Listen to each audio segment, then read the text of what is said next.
Konnichiwa. This is Friena Riamenta, and I welcome you to my recap of Critical Role's Assassin's Creed Shadows one shot.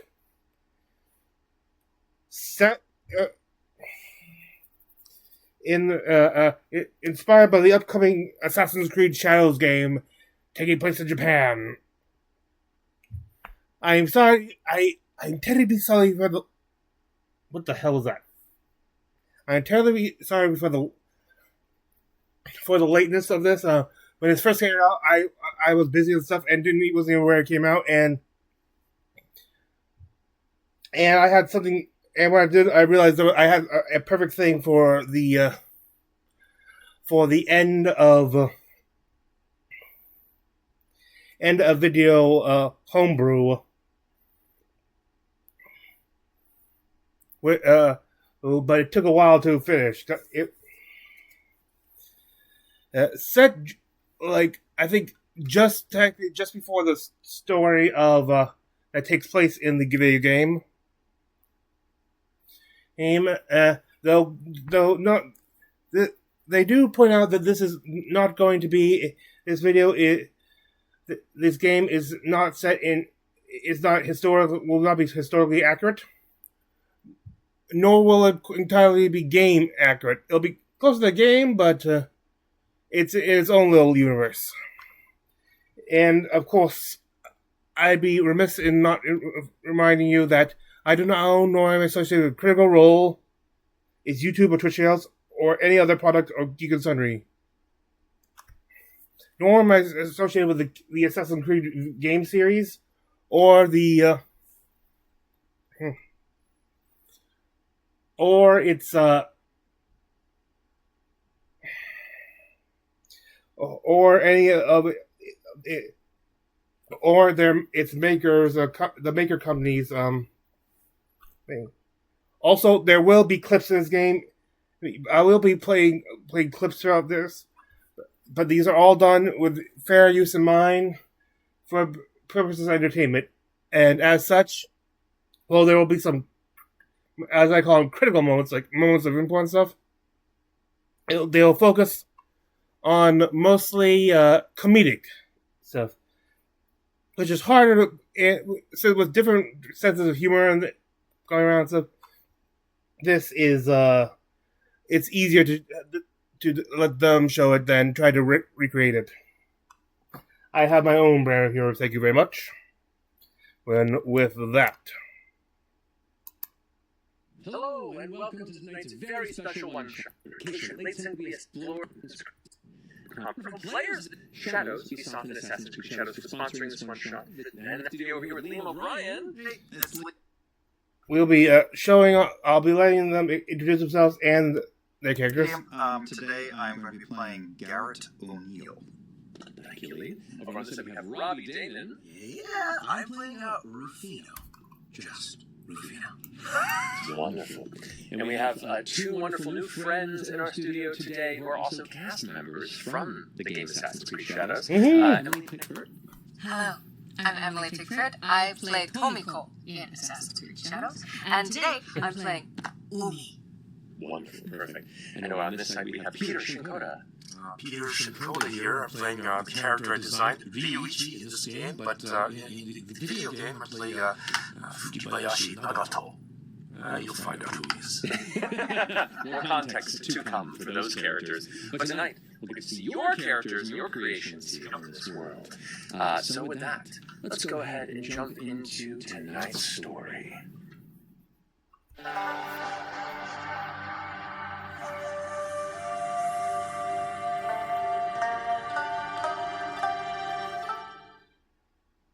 Our tale takes place in 16th century Japan, during the late Sengoku period, where over a century of political unrest and clans warring for control in the wake of the waning emperor's influence has left the peasantry suffering through famine and the masses of military warriors exhausted. In this era, land and name are key to your survival. You either own them or die trying to defend them. a less powerful daimyo are challenged to ally with stronger ones or risk decimation, and a handful of dominant clans have risen to prominence and power, though none as ambitious as the Oda clan. And under the leadership of the ruthless visionary who seeks to unify Japan under his rule, the daimyo Lord Oda Nobunaga. Lord Nobunaga's quest to make every region of Japan as one was growing more and more successful.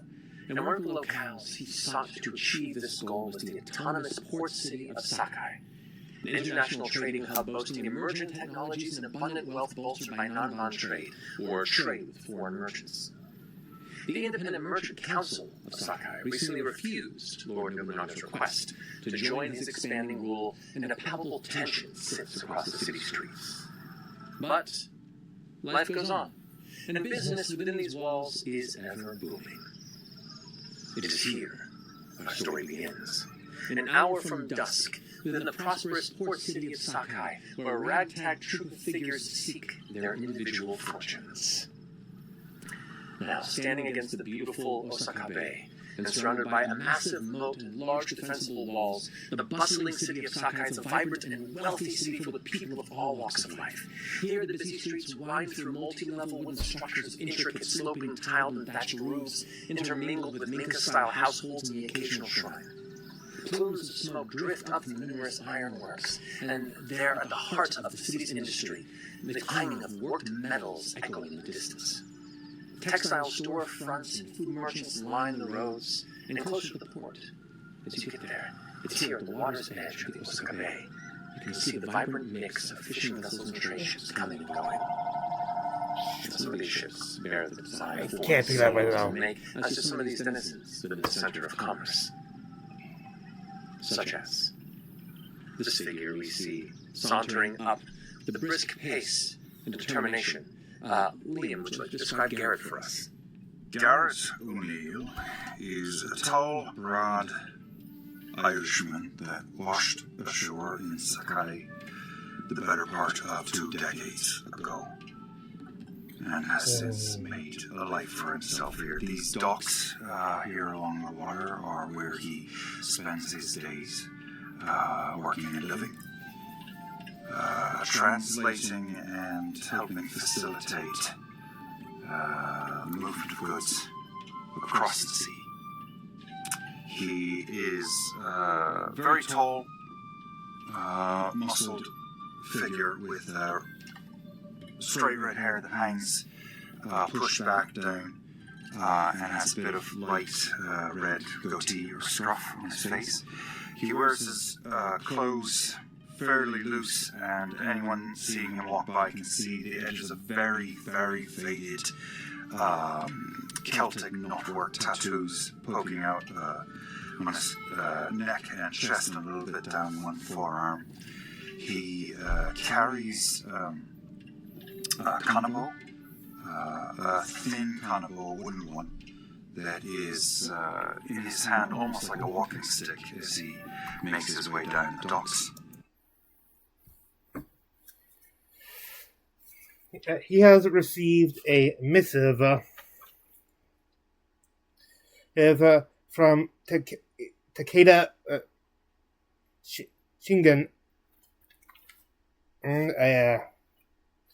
who is a big businessman known for ship repair and also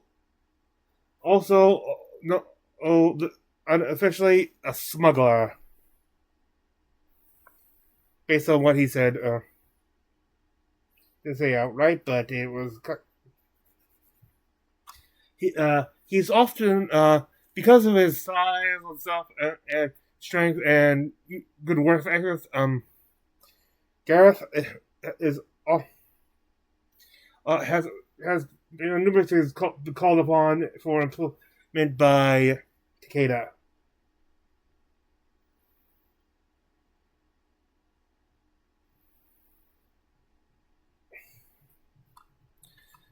Then we get to the next character.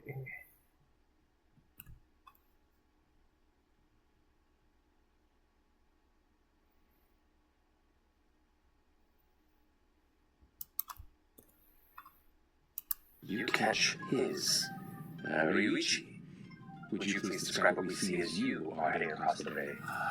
Ryuichi, he's a handsome fellow. He's got a full head of hair. And a ponytail, a samurai's ponytail bun. He's got wisps coming down. He's wearing a blue kimono. A little bit muted. I guess he has the accompanying garb is earthy colors. He's got some tabi on. But he's adorned with katana. Usually samurais carry a katana and a wakizashi. Symbol of the two. Makes you a samurai. He only carries one. He's formidable. He also has on his back a naginata. That's like a wooden staff with a blade. That's a secondary weapon. But his personality is reserved. It's muted. He's kind of walking down the street, not calling attention to himself. Although I think he exudes a reserved power. But he's not commonplace what he does. I think people could assume that, he might be a combatant, but he's not asking, for the he doesn't want attention. I think that he's reserved because there's things in his past that he wants to forget. He's compartmentalized them, and he just wants to move on with life. Moralistically, he's very sound, but I believe he does not fear death. In fact, invites it. Ryuichi. And I think it's that mood that drew Also to kick his attention, just to get this out of the way, all 4 characters have received misses for a possible employment for possible employment of a job for Takeda. With him, I think once or twice been hired for he once or twice been hired as a guard or some sort of enforcer.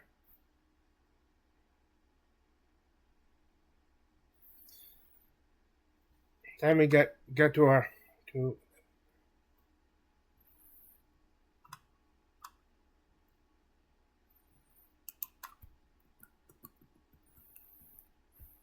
familiar figures. Umi, would you describe what we see as you begin to close the distance? Yes. As Umi emerges from the alleyways and sees some familiar faces, she fills the space with her mass. Though she is only about 5'3" tall, she's very wide, built strong from heavy work on the farm. She's new to Sakai, recently moved here to pursue her lifelong desire to be a warrior, having come from a samurai family, but raised with all these brothers and a father and mother who passed when she was a child. They saw no need for her to delve into the training and to be a samurai on the battlefield, as she did. So between all of her heavy work, she would take what training she could and learned to wield a kanabo. So over her armored shoulders, she has a massive kanabo, a great club studded with metal. At her side, beside her breastplate, backplate, she has a wakizashi. And the rest of her attire is truly humble farmer's garb, and quite lightweight. She runs hot as a fire.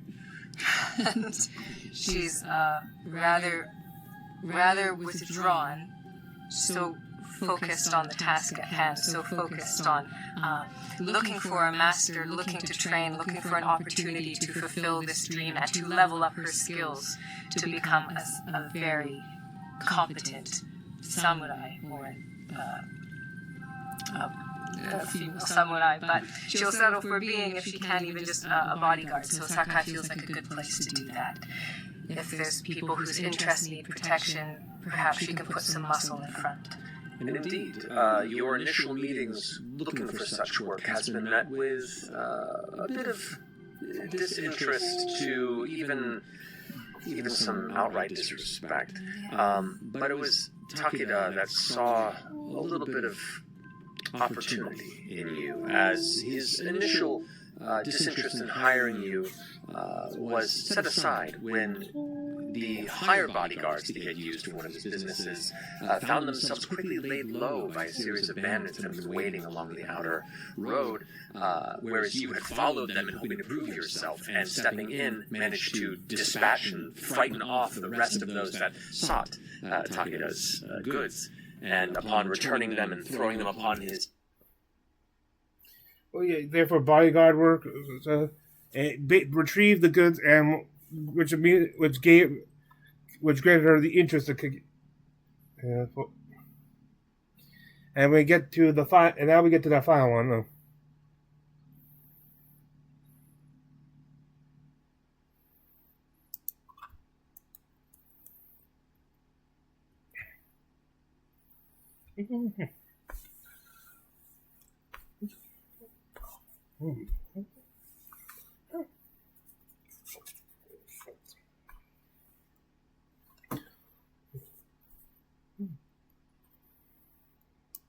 Maybe a good minute or so beforehand, we have Rufino. If you wouldn't mind describing what they see as they reach the outside. Yeah, just sort of leaning up against a corner with a half-eaten apple, just sort of taking in the scene that comes through. It almost seems like Rufino always has a shadow to step out of. In the humblest of garb, you could almost call it dirty. Maybe you would imagine he's got a little muscle, a little funk, a little smell to him. But what's contained is just this absolutely sort of feral, mop-topped, sort of lively spirit that exudes danger, for sure. He's Portuguese, somewhere between late 20s and early 30s. You can't tell because it's obvious he's lived a hard life. He first arrived here on a missionary ship years ago, and much like most of his life afterwards, it was defined by bad timing and ill fortune. He came into the Great Rush into Kyushu when the Catholicism was starting to become more and more accepted, and the minute that his group got there, suddenly it started to get pushed out and less favor, and he was abandoned by his group that he traveled, missionaries that he traveled with, and he was only a child. He was a cabin boy on the vessel, and with no one there to take care of him as a young person, he basically wandered from village to village, wandered the countryside, barely surviving until finding himself on the outskirts of Sakai. Oh shoot, that's the wrong. At a natural onsen, where he was taken in by the manager there and raised. So while he's Portuguese in appearance, he's Japanese by being the way that he was raised. And though he's never seen as that way, he knows it. So he continues to operate in the shadows in sort of a feral way, and if there's money to be made, he'll be there. And as they approach, he sort of immediately clocks everyone in the group.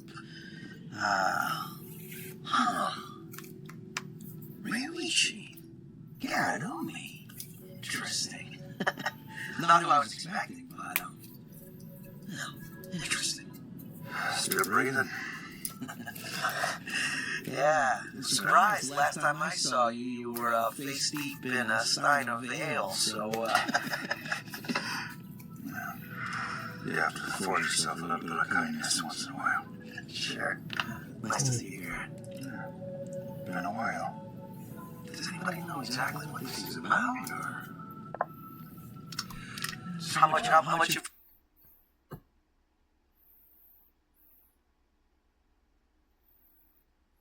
They none of them really know. The missive they each received always spoke of possible work.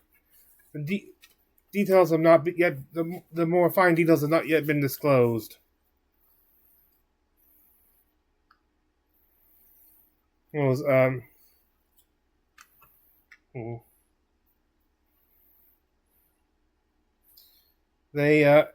they enter the complex and are eventually taken to an outside office. And when they enter, they find Takeda there. He speaks to them of a work opportunity, of the opportunity there, of how the brewing conflicts up north are providing this opportunity. With these conflicts come a need for more arms and stuff, especially the relatively recently introduced flintlocks. These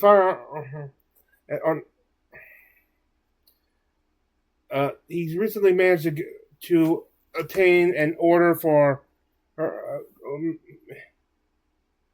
of these firearms, but it has them ready, but has yet to have ammunition made. They are tasked with to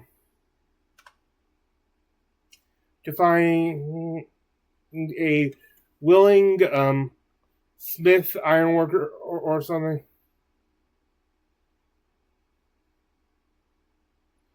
Or some sort of village to fashion them many iron bullets. Or no, I think actually it's supposed to be steel bullets. To fashion them steel bullets.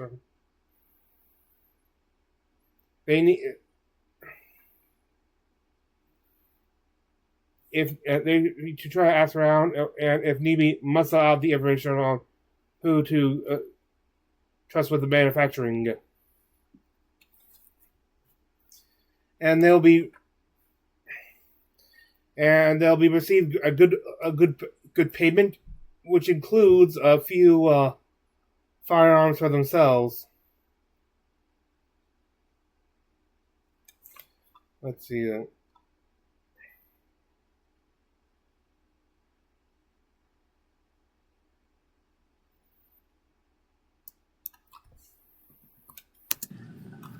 What do you want to match the bullets with these rifles? Who's gonna hold them? Well, whoever wishes to pay for them. That is how business goes. See, Ryuichi over here suffers from long-term honor disorder. Yeah, he really can't shake these old ways. Some of us are just like that, right? Yes, certainly. It's a fair question, though. No, with all due respect, this city will take care of that quickly enough. I hear that often. Mind you, you don't have to discard your honor, but learn to put it on hold when it's necessary. Oh.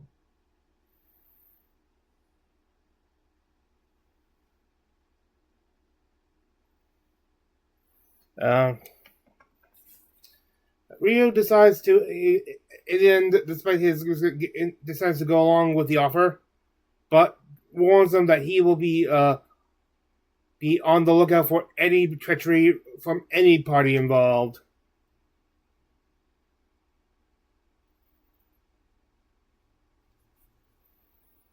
Rufy.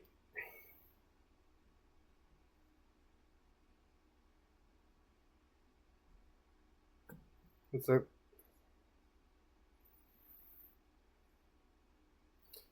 Rufio is upright, too.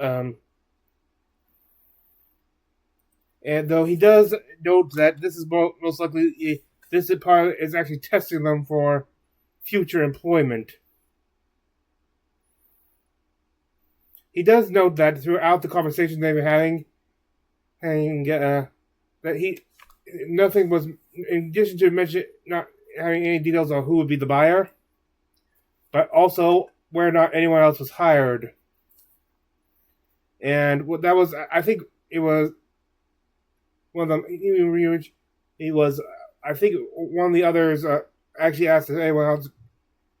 I think we usually talk about his eye for any treachery. Also mentioned like has anyone else been hired, and he notes that Takeda never mentioned anything.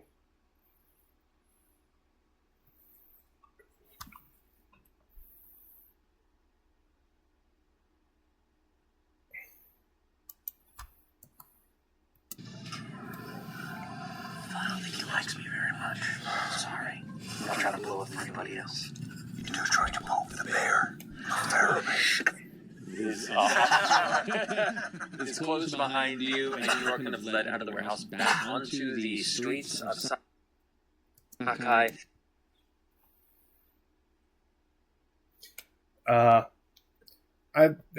They start to search. One of them, I think Umi notes that right now this is not a combat-based assignment. It's more just legwork right now.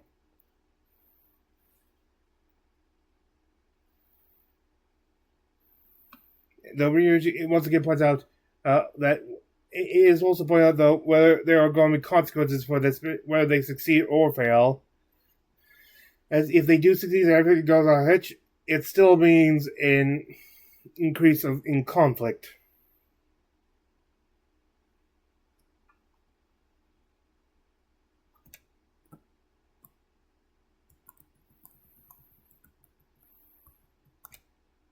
I'm not sure.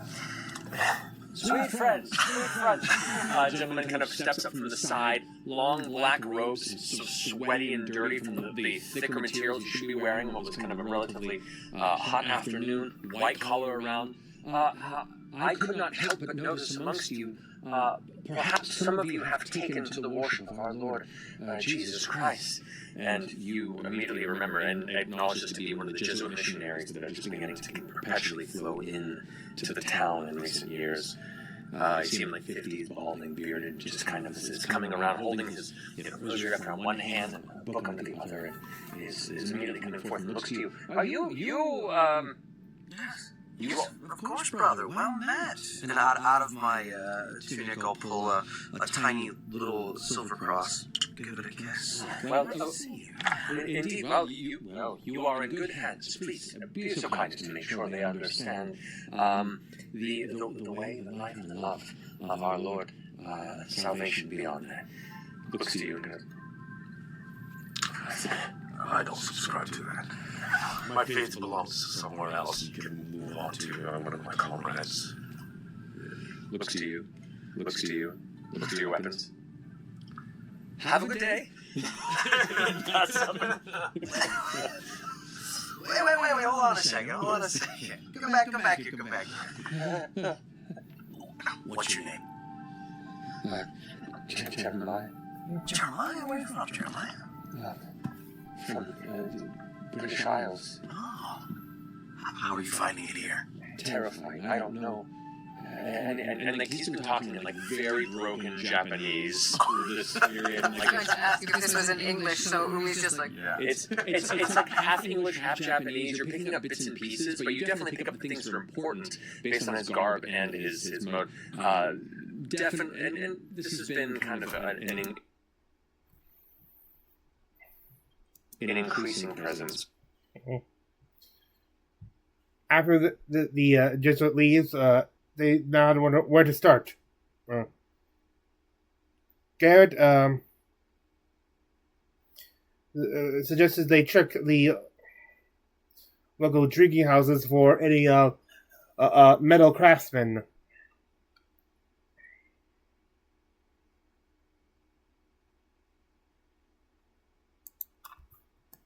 Have a conversation or two.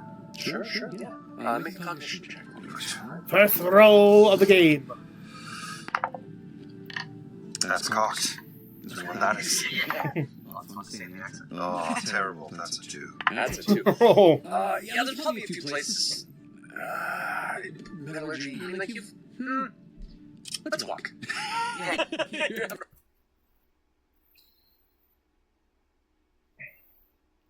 Rufino does a quick checking of the skyline to check for any heavy smoke,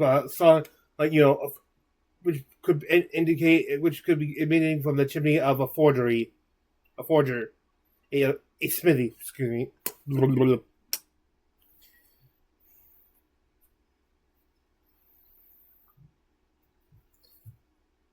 Ryu thinks of maybe checking for a military factory because, after all, with conflict on there, there's even for those not outside, conflicts nearby will spot like increase in military, so just to be prepared.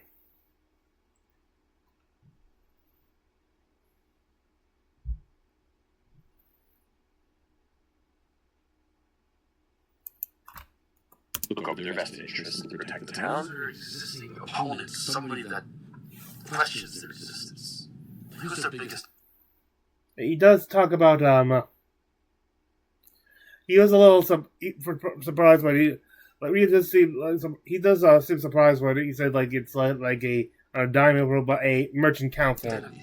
Make a cognition check. Go ahead and roll with your cognition. Okay. It's 12, right? Yep. Okay. 5 and a 2. So like a 7. A 7. Not too bad.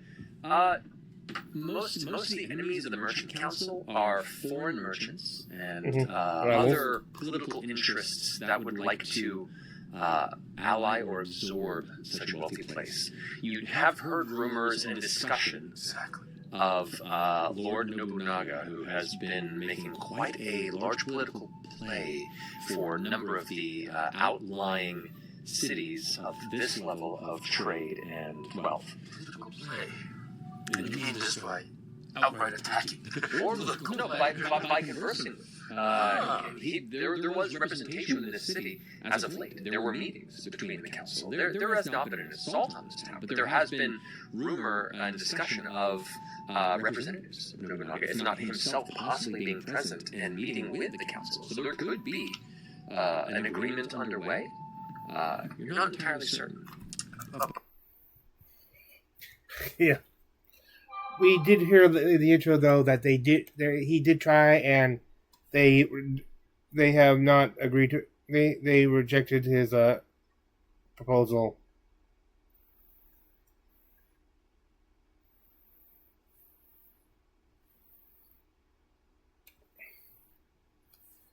They tried to go search for a metal peddler of some sort, like someone versed in metallurgy.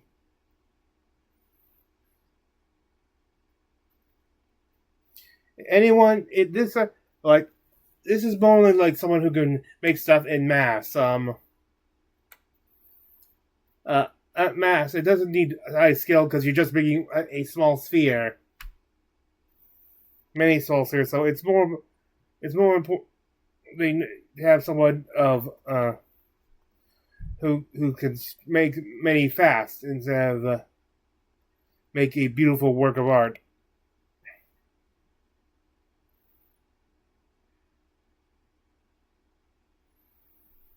I think about it, they can see the structure and where the crowd, the citizens in the crowd have been giving a bit of a berth. It has soldiers in it. Ashigari. I believe those are like what do you call it? Like peasant soldiers or something. Or I forget. What the? Above the table. 1 second.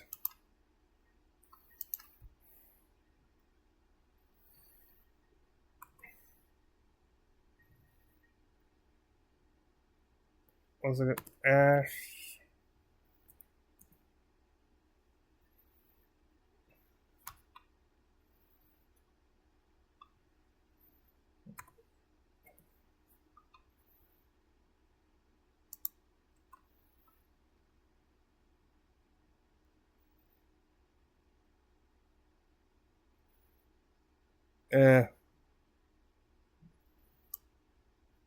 Okay, so I think they're a little bit. Okay, sorry, they're a little bit more. It's not just like a like they're more like slightly more professional soldiers, not just like conscripts, but they see before 2 figures.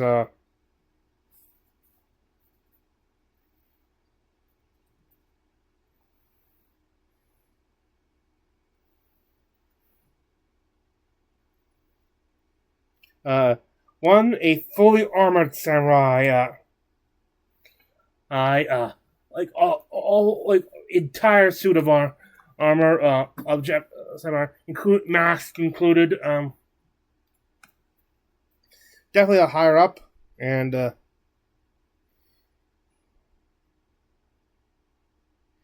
Imai Psycho, a one of the merchant councilmen of the city. It is odd because this is clearly not anyone who works for the city.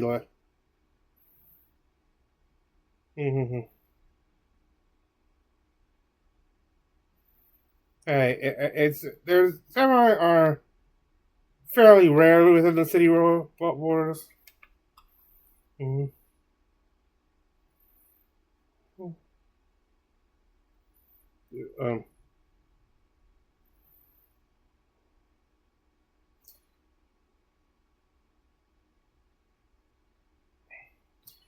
He knows that he knows that there is no coincidence to see this with talks this visit and there being a proposal at the same time.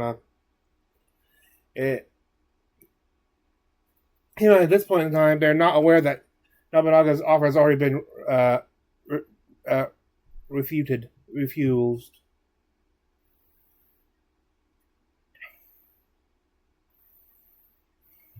Same time.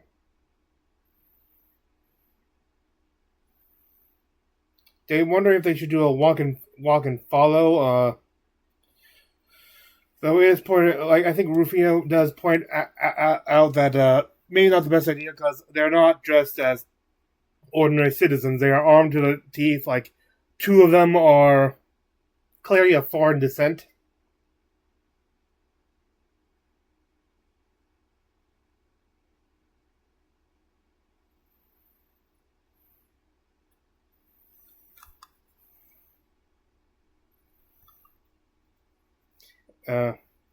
Rufino manages to hide and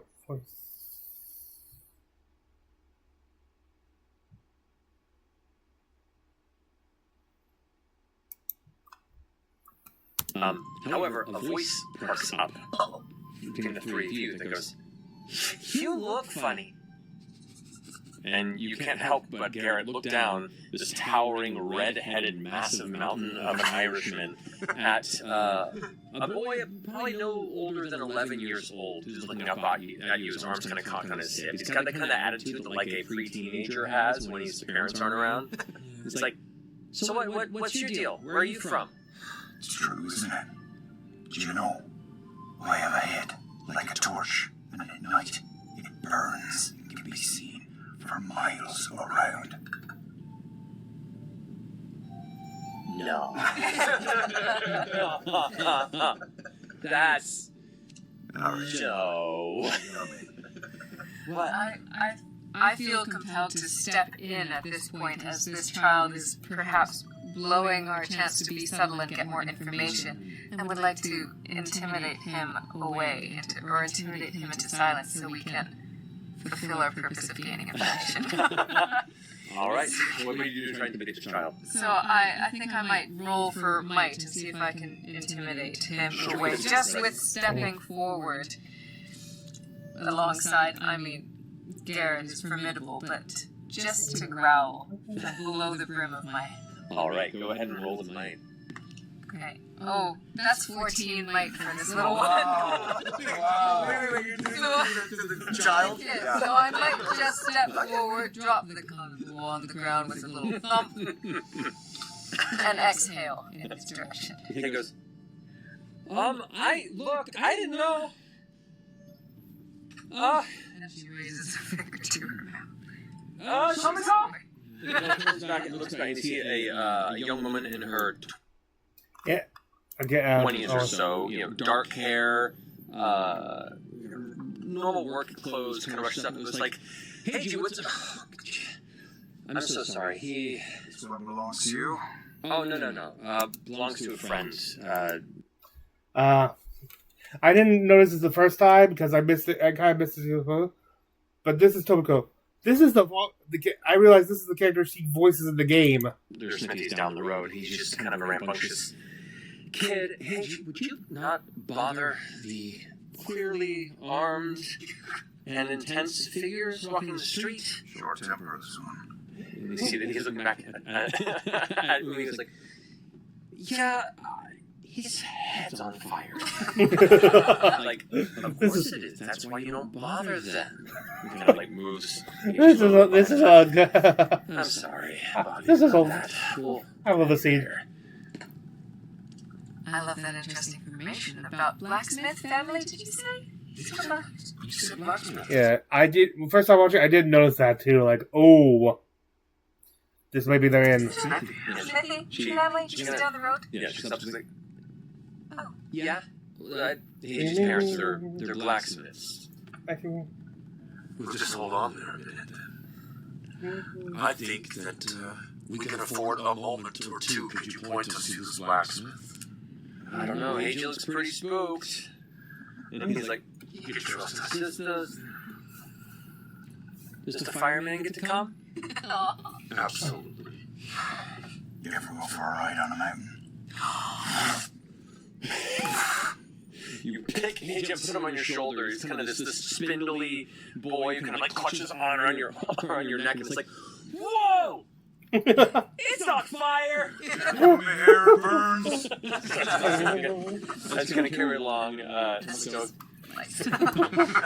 of crosses her arms a bit and kind of smiles like, sure, I'll introduce you to Ren at the very least. Thanks for letting your friend give him a little bit of a ride. He doesn't get to wander too much if he's not helping at the Smith, so, anyway. So you walk back with them towards the Smith and we're going to come to you, as you are... Right, I look over my shoulder. Where the fuck is that one?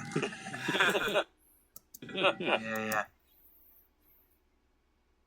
Rio tries to fall sometimes by rooftop on the group of soldiers.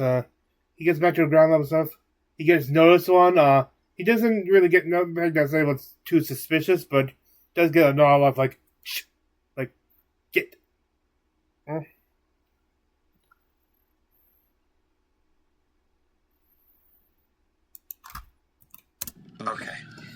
Just give him just a beaming smile, and then, but then also like just a little bit like maybe inhibited and just wave away and just kind of like hands no pockets, but hands wander off back to the group.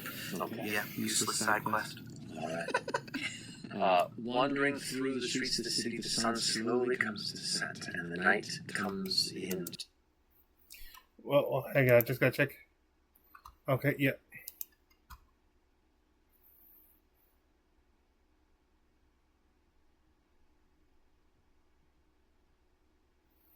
And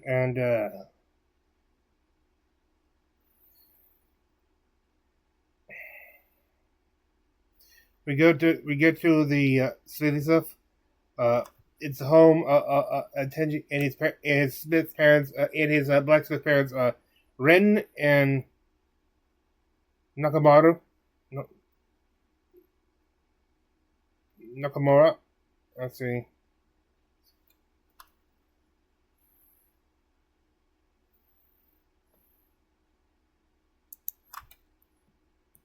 You trying to steal? I'm kind of like lost a little bit, so I'm making my way back through the market, like looking for signs of which direction they want to go. I feel like I've got an idea, but it's just a critical role set. I'm also going to try to steal some shit. Okay. Nothing major. What are you trying to steal? I'm just trying to shoplift some food. Sure. Go ahead and roll it out for me. Yeah, great. Oh, that's what I'm good at. Finally found it. 14. Yeah. Easily, like, whatever you want, you pocketed it with a 14. I'm not greedy. I'm going to take 1, 2, 3, 4. I guess I saw them. Were they engaging with the kid yet when I left? I'm gonna grab half a dozen onigiri and 1 apple for myself. Okay. Fair enough. As you begin to kind of find your way back, you while you separated for a bit, you come to find the exterior of this smith horse. Yeah. So, well done. They've found We're something. all like standing like a semester, kind of like looking in, and I'm just gonna pop up behind Garrett and go, huh? Found the smithy. And I'll toss them each an onigiri. Yeah. Don't get a snack as you're all walking.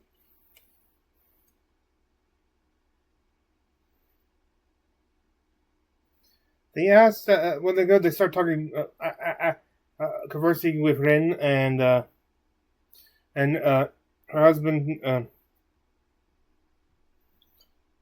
Nakamura is on the other side, conducting business on the other side of the city.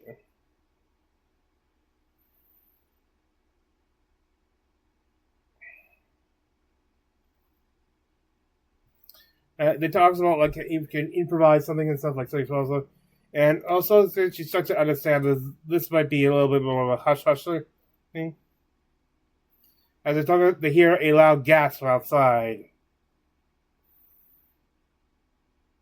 They see outside the masked samurai from before has knocked over a citizen.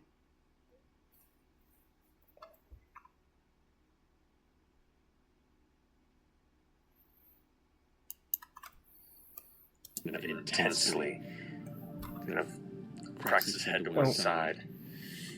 Your disrespectful gaze is noted, Warren.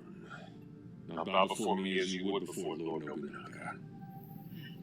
People kind of freeze around. All the various movement and chatter has just come to an immediate standstill. And the gentleman who's pushed to the ground kind of turns around, looks up at him fearfully, and leans down and goes into a very, very deep bow for the samurai. The samurai nods, looks to the Imai Sokyu to his right, nods to him. Good. With one fell swoop, carves through and cuts this man down in the street. The collective gasps. You see aging.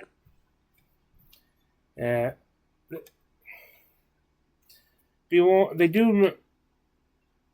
It's It's not commonplace to see someone just cut down by scissors, but they do have scissors coming, and there is a tradition called blade testing where a samurai can just test if a blade is battle ready on any person who he judges to be of unimportance.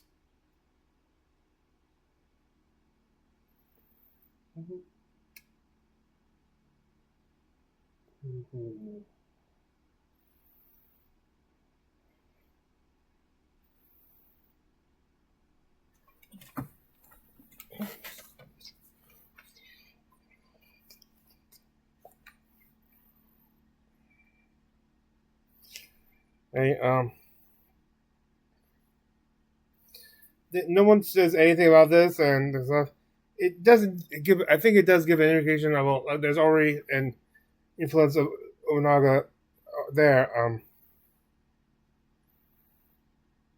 Ryu and Umi think of approaching the soldiers to get information. Rinoichi I use shorthand on a lot of things on this, so.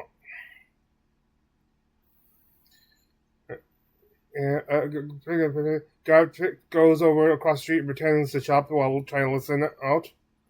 Rufino ends up just giving Rin the bullet and tell her like this is what we may need to have made in large quantities. Can you think you would do it? And she thinks it can. She'd have to go over and stop, but if this is a good order, then he may not need to worry about work for a while, as this will provide plenty of them in finances.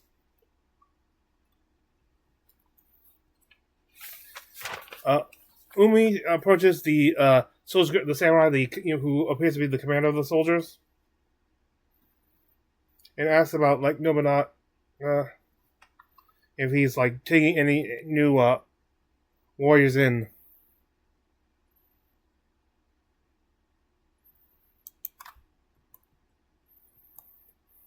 Help you. That's not what I mentioned. Lord Nobunaga. Oh, sorry. This is like the head soldier, not quite the samurai. I getting mixed up. Going this way, that way, not. It's the samurai. Just jumping. This is the thing. Umi is not very subtle. And so that's why I'm reluctant to talk. Garrett's holding a melon 20 feet away and his eyes just go. I love it. She's like 20 years old. She's lived on a farm her whole life, just surrounded by brothers. She's just like left the farm. She's just like, hate Nobunaga. But, you know, she's very inspired by the subtlety and the intelligence of you all. She's like, I'm going to try and step in and have a slick conversation with this samurai. He looks at you as you say that, the name, and kind of nods and gives a little smirk like, indeed, we are here on a diplomatic mission for Lord Nobunaga. Diplomatic mission. Very interesting. Why do you ask? Now she's not gonna give. This poor girl's like, diplomatic mission? What does that mean for this city? So, now she's like, okay, she really wants to have the help of this, who she sees as a mentor, though he doesn't know it. I'm going to say the right thing, girls. The right thing. You want to join, and where can you, So, like, trying to, like, get more information to, like, a diplomatic mission. Are you in need of fighters? Oh, we're in it now. Okay. Make a guile check for me. Okay. Let's see if I can boost my 0 guile. Let's go. 9. Yeah? Nice, not Okay, bad. that's nice. He gives you a look. Says,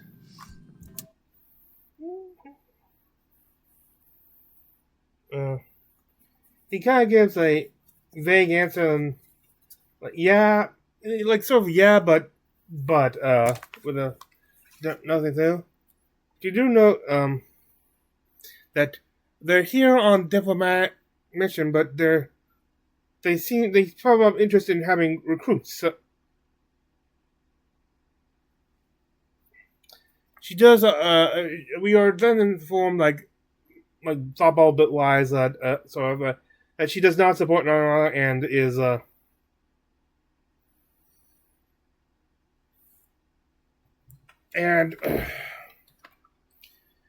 and does not trust his intentions. Ring closes for the night, the shop for the night. Then, off in the distance, we hear the sound of a trumpet. And the sound goes, I guess it's a signal, and he and the soldiers draw their weapons and start cutting through the crowd.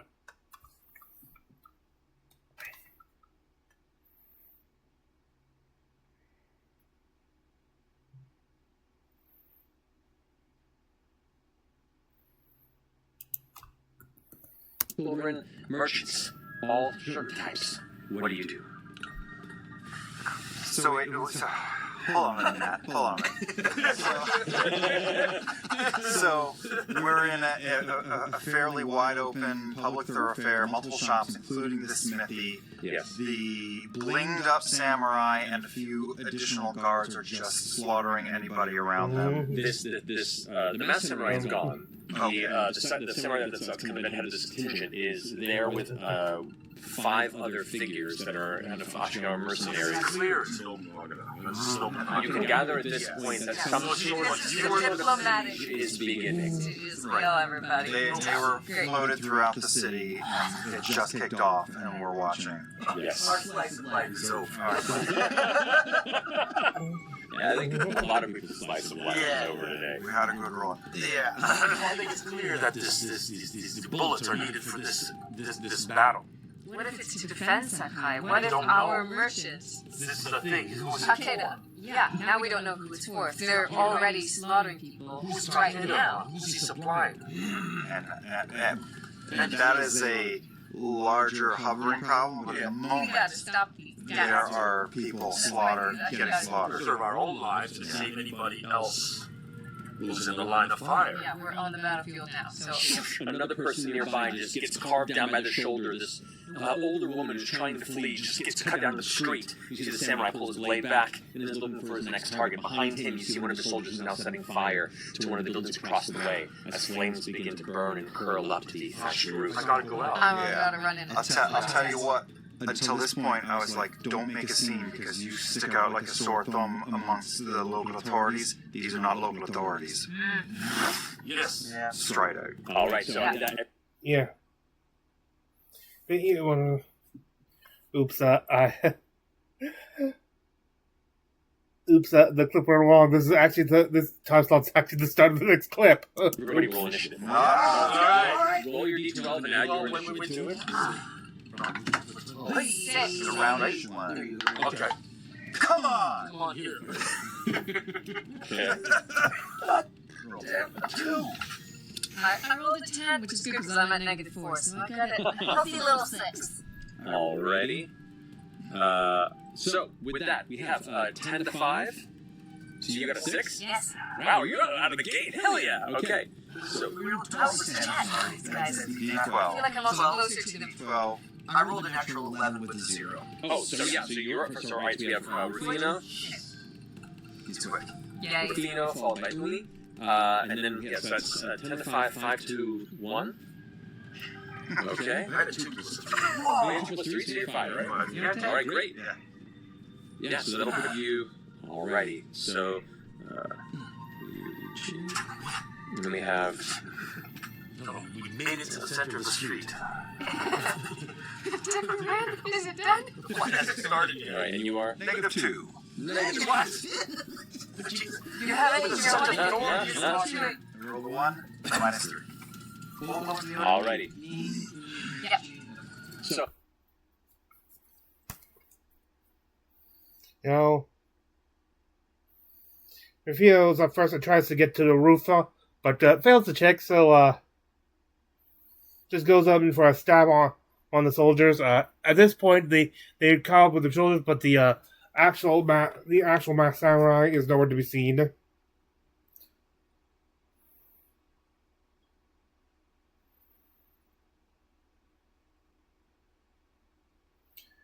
Instead goes but one who just killed an old lady in front of him, which upsets him because he was once taken care of by an old lady. And then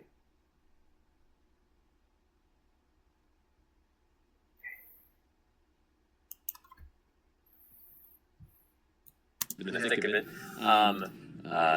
successful failure based on the difficulty or the dodge of the opponent that you're attacking. But if you succeed in a roll, you can push the advantage, which means you can do an additional follow-up opponent that you're attacking. But if you plus, actually, I should explain this to the audience who are watching. Now that we're kind of in the thick of it, successful failure based on the difficulty or the dodge of the opponent that you're attacking. But if you succeed in a roll, you can push the advantage, which means you can do an additional follow-up action or additional follow-up attack. But each time you push the advantage, the dice get smaller. And if you fail while pushing the advantage, there is a consequence to it. So, you're pushing the advantage, so your D12 becomes a D10. Yep, I am. I'm also going to be spend 2 adrenaline to use my special action Blade Fury, in which I can add my cognition to that, my next roll. Indeed. And that's going to be on the D10 pretty good. 9, 12, 14. I'll come in That's for a another success. go. 2 wounds on the samurai who cut down the old lady. And it really pissed me off, so I'm going to push my advantage again, because you made a fun system. I'm going to roll. Yeah. Ah! Shit! What? Now 1 for a 4. 4 does not succeed, so you come in there, fury in your eye. One stab with the Tonto, it hits the armor, the samurai comes through, manages to catch some of the flesh, the samurai kind of rears back. The third blow you go for, he actually kicks you square in the chest, and is going to come down with his blade as a reactive motion. His attack on you, that's going to be an 8 to hit you. What's your dodge? It's a 9, baby! Just duck out of the way. Benefits of being unarmored is you're quick on your feet. And now your engagement kind of gives you a look. Like, where the hell did you come from? I'm just And then gonna, a grin. I'm gonna flip. I'm gonna do like a mocking wipe of the blood of his own blood. Yeah. I'm gonna turn the Tanzo into a downward, like a knife fighter's pose, Heck yeah. and just stand squared off, and that is my turn. Great. That finishes your go. Next up, we have.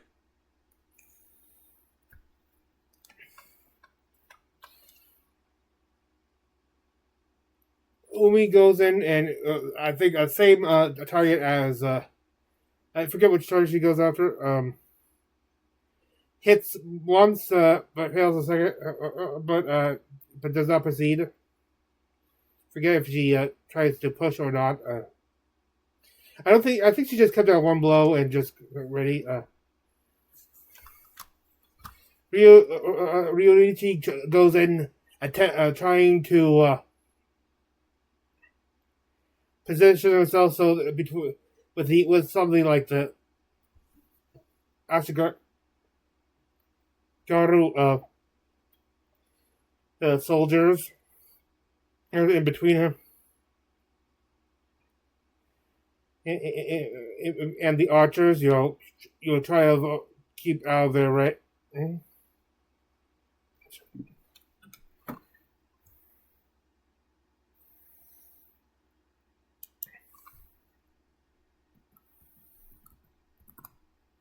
Nine. That is a success. Oh, you strike the first Ashigaru warrior. You talked a lot about yourself being upset.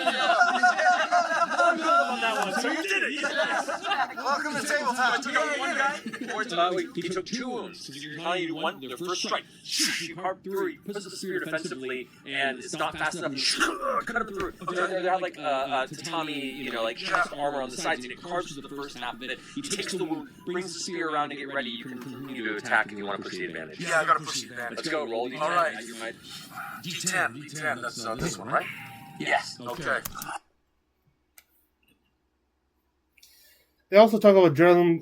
They mention that he gets adrenaline points per thing he takes attacks up.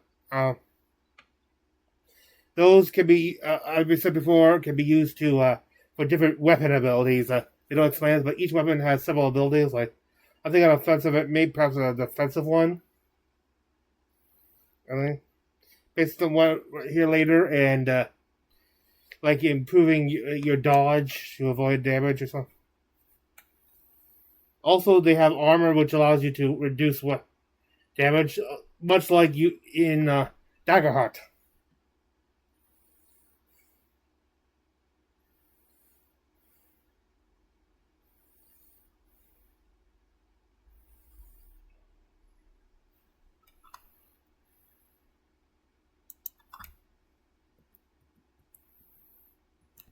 Drive it like you stole it. All good? Oh, well, I can't tell. 5, 3, 8. And so that finishes that one Ashigaru soldier. How do you want to do it? Yeah! I'm looking at the other 3. I do a little spin, a little twist. Dang! And then I'm walking towards them. Yeah. Tumbles to the ground, a spear dropping. As you continue to walk towards the other ones, you close the gap.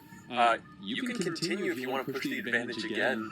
The dice get smaller, or you can end your turn there. Up to you. I'll end my turn. Okay. Awesome. That finishes your turn. We now get to the to one of the bowmen. Actually, both of the bowmen, who both fire at Umi and Ryuichi respectively, but both miss. This has long. I feel like this homebrew system takes a lot of inspiration from Daggerheart.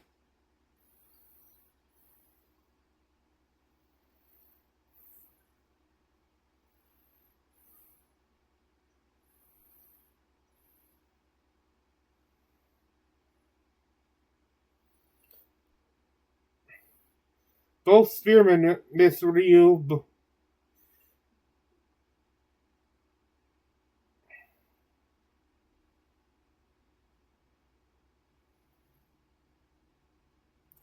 But he also tries to, I think, also attack and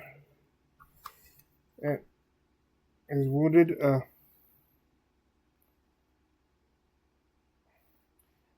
I really got it.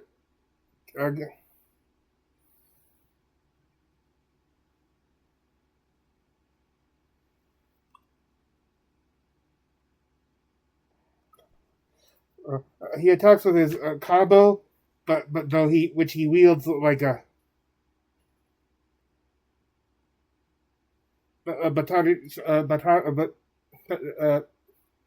Irish stick fighting style, basically.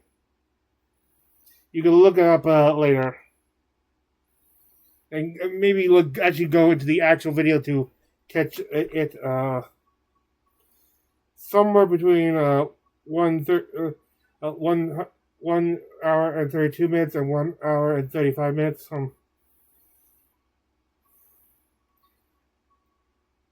It goes. He tries it against the samurai, a samurai who is there.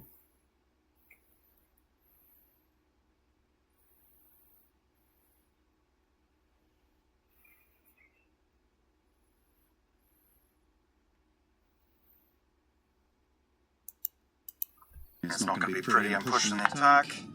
That is with his own blood from the hit that you stumbled into his back leg. You watch as part of his chest armor gets knocked to the ground, and he kind of stumbled into his back leg. His head is still heavily bloody. One eye is kind of clouded with his own blood from the hit that you left on him. And the second one kind of clobbers him off the side. He's looking real rough. If I give this fucker a chance to turn me, it's not going to be pretty. I'm pushing the attack. That is, I rolled a 10. That's a crit. That is, yes! So that is an additional wound on the hit. How do you want to do this? Oh! Did you get the kill? Oh, yeah. Alright, so it was quack quack to daze the guy, and as he stumbles forward, I spin the thing in my hand and bring the thick end of my wooden conobo straight into the feller's face, and unfortunately ruin it. Done. He is a hamburger patty faced man on the ground, just scattered across the dirt. The whole center point of this area is just wide open now. People have scattered off to the far ends. People are running and screaming in the distance, and you can see other rooftops are now starting to catch fire at other parts of the city simultaneously. You get the sense that this is far from the only force that is attacking from the inside. However, there are still 2 standing Yari soldiers, and 2 bowmen that are still present. You can try and... He finished off the spirit, and Rufino,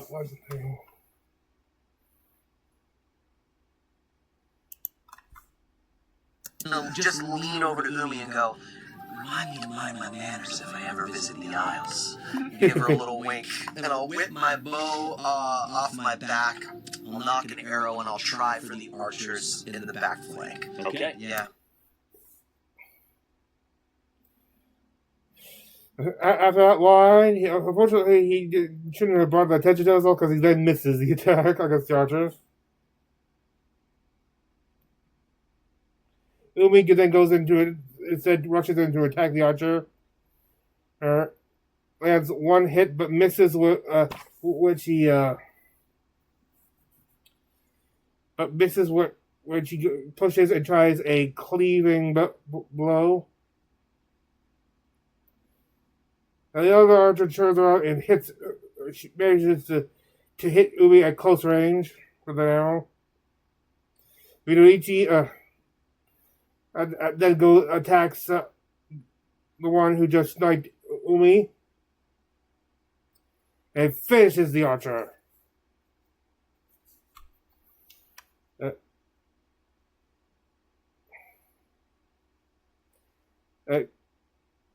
Guy does a horse kick on the spear to push him closer to Ryoichi, who then crits to finish the last bowman, and the last spearman tries to make a run for it.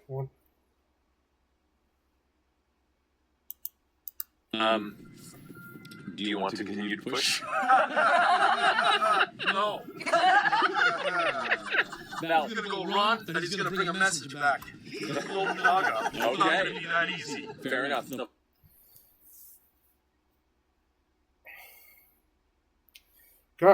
God decides to take out his taunt and throw it at the fleeing spearman, but misses. And with that, the combat is officially over. But the friendlies are not as good as we thought. Or for when they look around, they see Rin.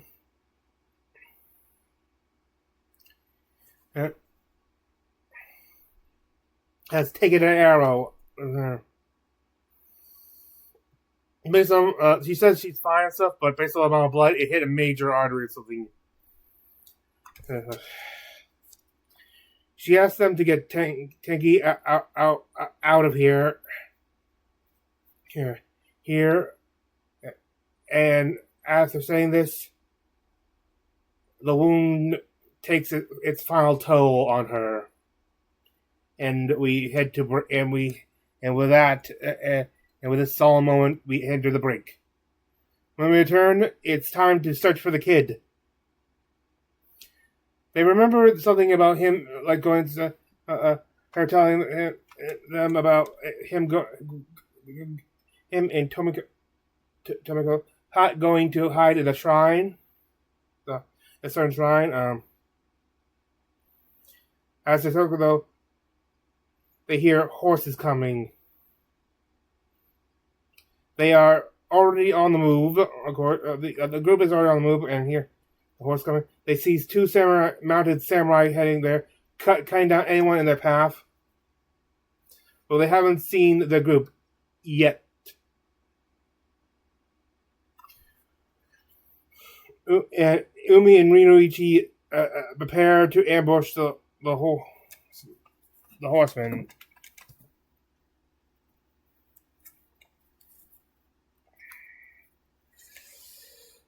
So it begins again. They attempt to go after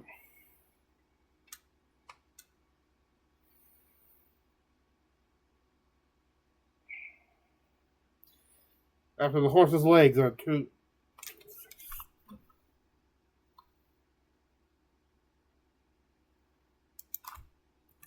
But on the other side, I would take the other ones. Alright, so I'm going to need the two of you to go ahead and roll d12 at your initiative to see whether you or the samurai get to strike first. Oh, no. 8 plus 3. 11. 8? It's a might, right? Oh, this is for your initiative. Oh! So the lightning bolt. So I got 8 plus 0. Okay, so it's 8? Oh, nice. I've got 1. I got 5 and -4. Okay, got you. So you're going to go first. The samurai are going to strike, and then you go.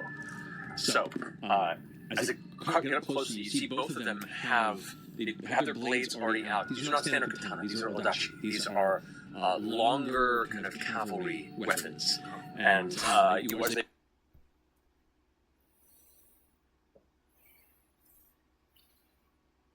Ryoichi manages to trip down a horse and said it's rather careening off. The other one manages to dive and attacks her, and because of faster with the jaw, hits her manages to wound her first with an attack. But she also lands an attack, which with her I forget what it's called. The name escapes the great club and knocks him off his horse.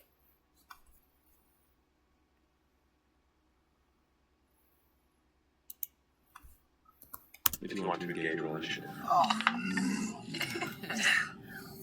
5 for me. Okay. 4. Okay, so we have... Are we keeping their initiative from the top? Yes. Okay. So we have Ryuichi, we have Garrett.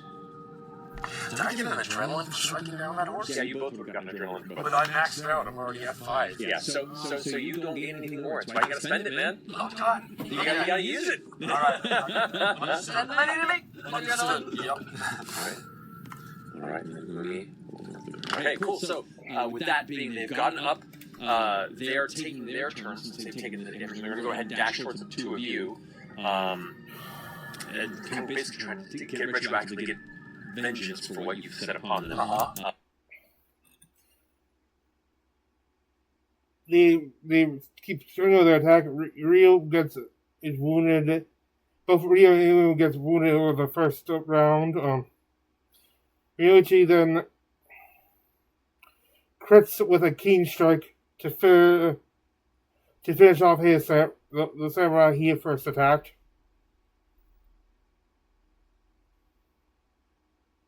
And there's another keen strike onto the remaining samurai. Got it. Just managed to hit with a 7, meaning that's the target's evasion. Which doesn't really matter that much because he finishes him off right then. And with that, another combat is concluded, and they continue. And as they continue on the street they're fighting, their path is blocked by a barricade of loose objects and debris and stuff like that, and it's set ablaze, which is currently ablaze. Guard then takes Umi by the shoulder and leads them to a random house on the side where they all take shelter.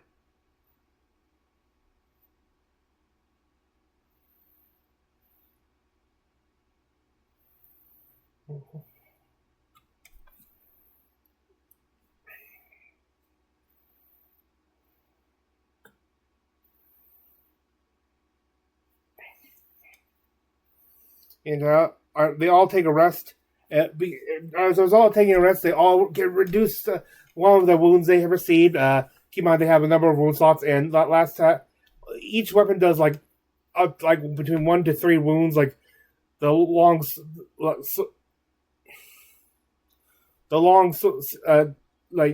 horseman katanas that I forget the actual name. And actually do 3 wounds, and Umi got hit twice and got 2 wounds from an arrow hit before, so she has already got 8 wounds on her, or at least 8 wounds. So we have no idea how many more hits she could take right now. Thankfully, Ryuji also finds some bandages and manages to bandage up, which allows you to reduce the number of wounds by a roll of D4 plus 1. And he rolls a 3, means she loses 4 wounds. She should have at most right now at most 3 wounds right now. No, I think she's one of the tankier builds.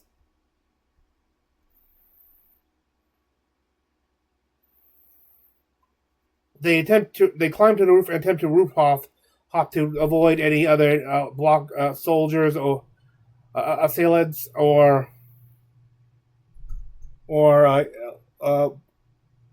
obstructions that set up. Because their mission right now is to save the kid, and they have to. They can see where the shrine, like the trees and stuff, where the shrine is, but they can also see like opposite side of the shrine from where the side they're approaching from. Fire starting up. They are assaulting the shrine is under attack.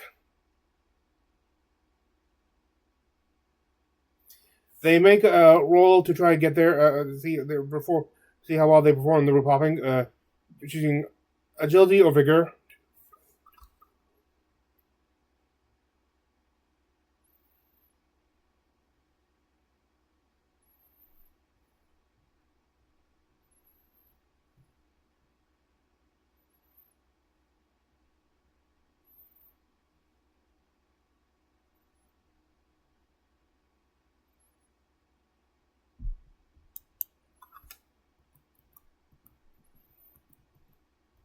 So I gotta declare vigor or agility? Yes.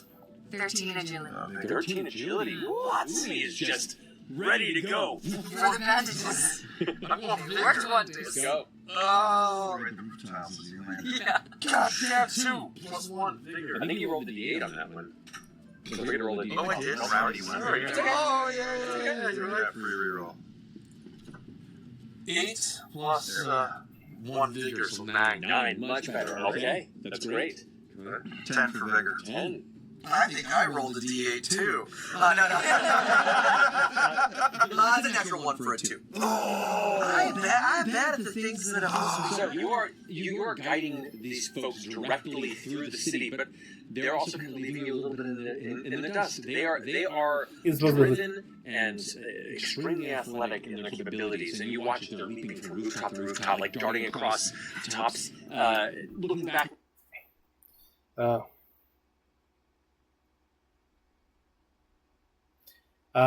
they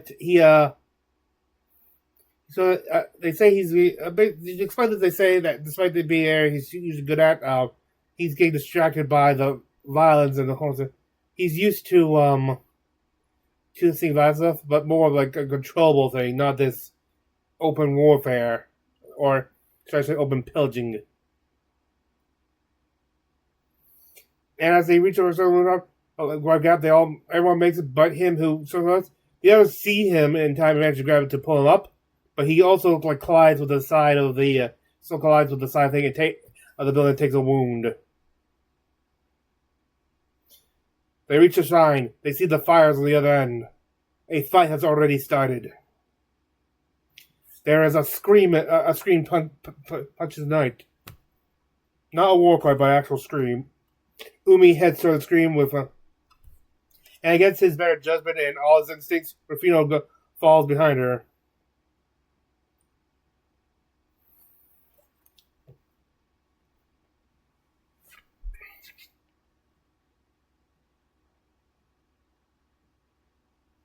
And they also hear the sound of like 2 gunshots. The crack of 2 gunshots breaking through the night. Sounds.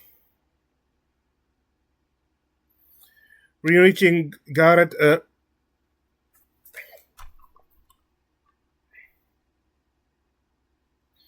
Head for where the fires are.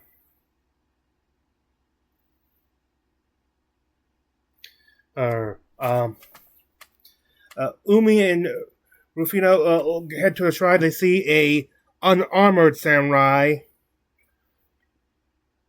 later identified as a Ronin, a hired Ronin,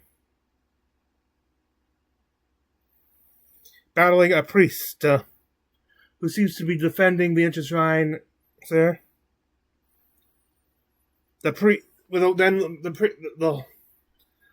Ronin gets a good hit in and fells the priest, who shouts back and tells him, "Run!" Well, also where on the shrine ground, you see one of the riflemen.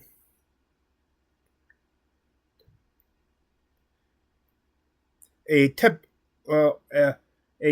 wielder, as I believe they're called, setting fire to the trees while his fellow tepu guards him.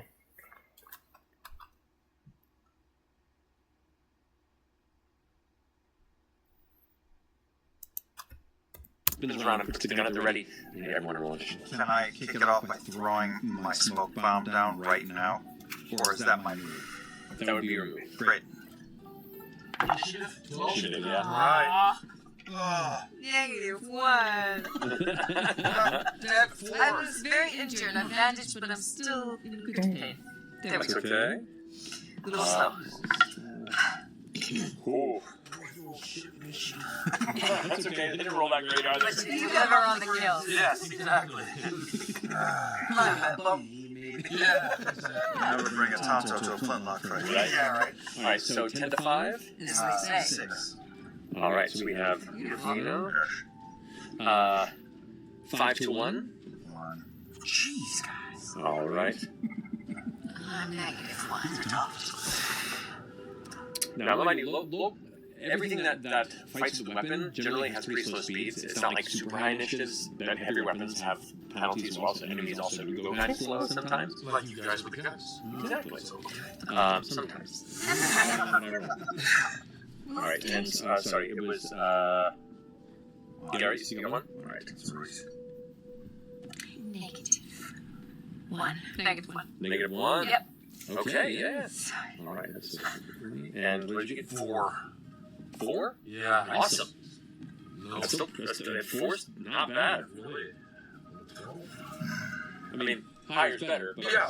guys But it's not. roll that well either. Negative So, 4. Rufino, you're up first with Ryuichi coming up second, and then it looks like the tempo carrying wars are in the process of getting ready to fire directly after that. So, you're up first. Yeah, I have a target, so I'm shaking off my my shell shock.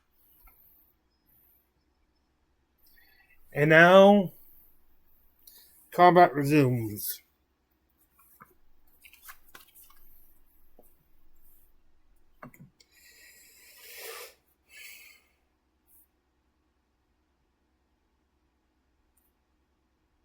Rufino looks in and sees Tomiko and Hiji, like got in the shore. Tomiko seems to have a minor head injury, like bleeding a little bit, but not. And he's trying to keep him as far back as for danger as possible.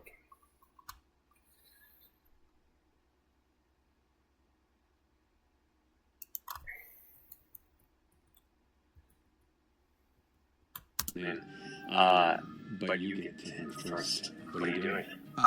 No stuff. He's got both of his hands behind him. No, is that what you did? I don't believe it. I can't blame him. I didn't have anything like a traditional Japanese way, so I had to go Naruto on this too, as you can plainly see.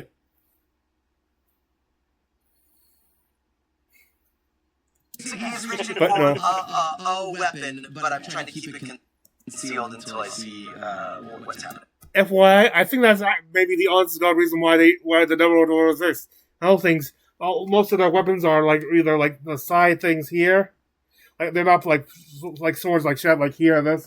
They're like either toward the back leg, the back, or in a back pouch. So also, I think it helps for balance because you see where like the thin ledges these guys are sometimes running on.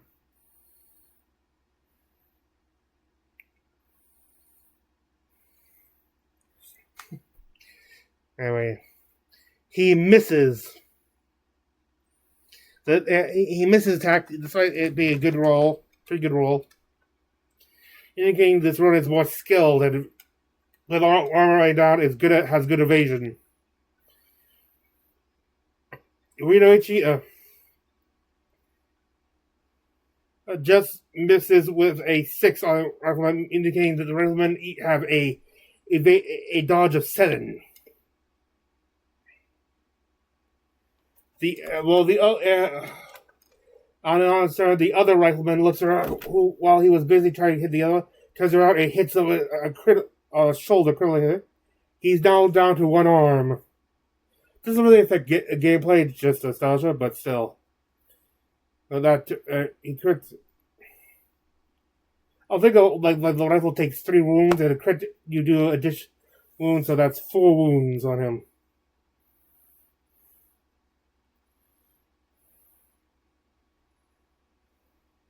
And then since it takes time to reload, a tempo that they take out a Wakasaki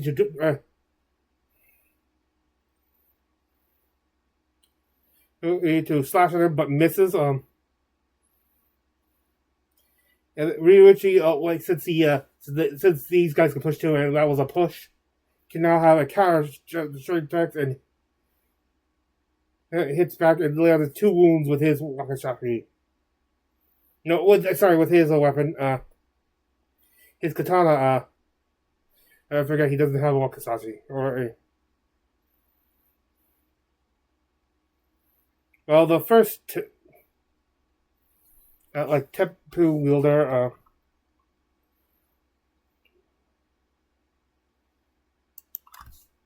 shift over to you because you're running up behind. Because you're a pretty, especially out of the shadows, a terrifying, massive Irishman in the middle of this phrase. Like you are, from some perspectives, Inoni. Like you are just a nightmare come to life out of that expected encounter.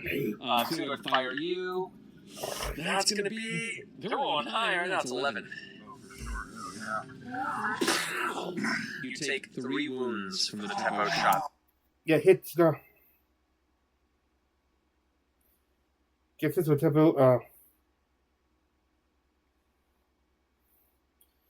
the Ronin strikes at Rufino, but misses, and Umi then goes in with an attack with a Walker Saucing. And this is here where you learn that each of them can spend adrenaline to aid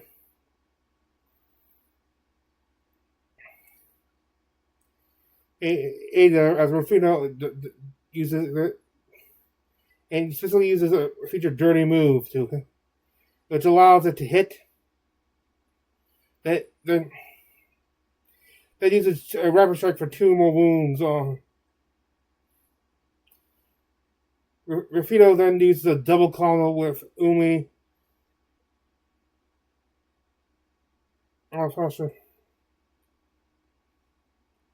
Rufino misses on his next attack, and then e.g. aided by, who is assisted by Garrett, who lifts up the Tipper Wheeler who shot him in the air, attacks, but still with the aid misses, cause a kick sets, he hesitates on the good grief, fearing to miss, and therefore can't do a solid hit.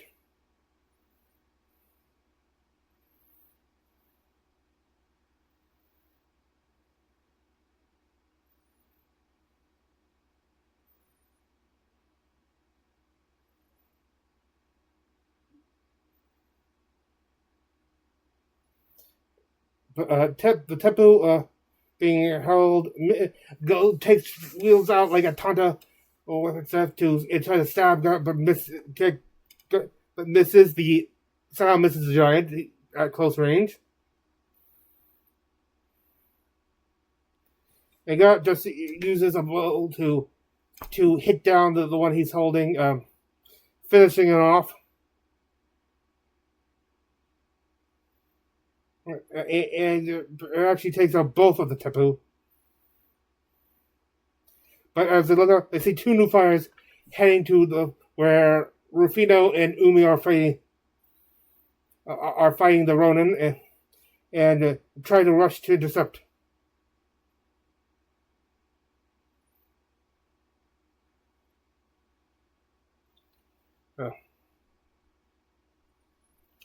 The Ronin misses with another attack on.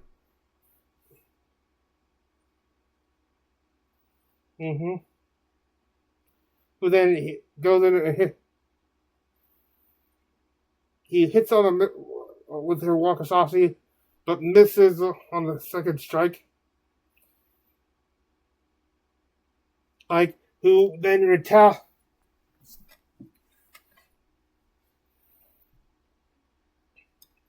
who then retaliates, but she uses a weapons defensive feature to deflect it and then immediately inflict a wound as part of it.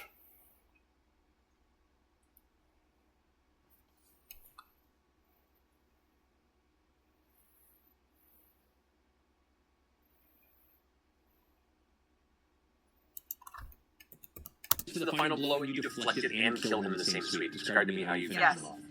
So he's pulled this arm forward with my wakizashi in it, swung for my back, and I'm going to turn on the spot and swipe him once more across his torso. Spins in the air, and right as he's about to bring it down, you are faster than he expected with your kind of squat warrior form, and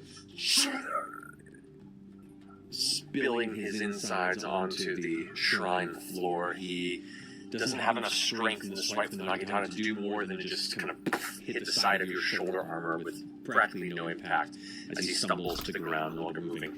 The 2 other figures that were rushing up to the shrine stop and turn around and run the other direction. Slipping down on them. Yeah, as you guys arrive at the shrine, you watch as he just finishes off the Ronin, like a wakizashi carving right through the middle of its midsection and dropping it, and the two approaching like soldiers just turn around and run the opposite way. Yeah, we've got more girls like her. Also, Garrett was running up, pulling out a smoke bomb.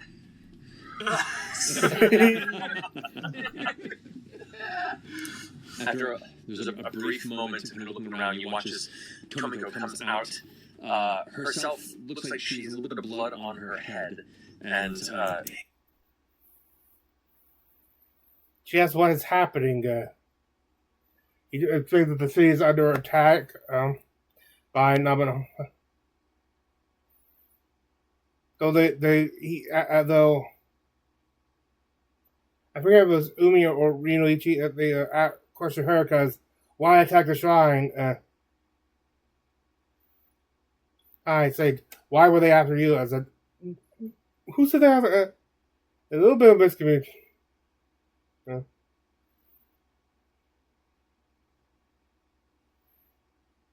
After talking more, they decide to head to Tomiko's homestead, where her husband is to seek shelter there. They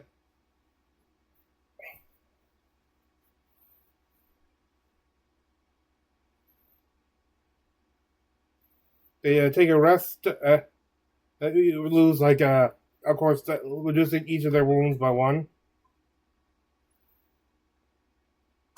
I think I already they discussed, and I think that while the Tokyo Itachi what attracted them to Textrai is not the fact that it was them specifically, but that people were they thought people might be hiding in the shrines, which are not normally attacked targets during invasions.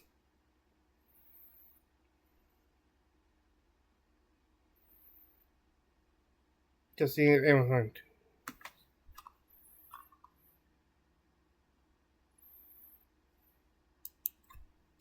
Or whatever wanton destruction they were setting. Oh, is that it? They went to the shrine, they thought they were going to have some kind of protection, but it wasn't enough. They weren't protecting something in the shrine then. It just happened to be a coincidence. It could be. Well, you did hear Rin sent them to the shrine. Just for safety. Was it for safety?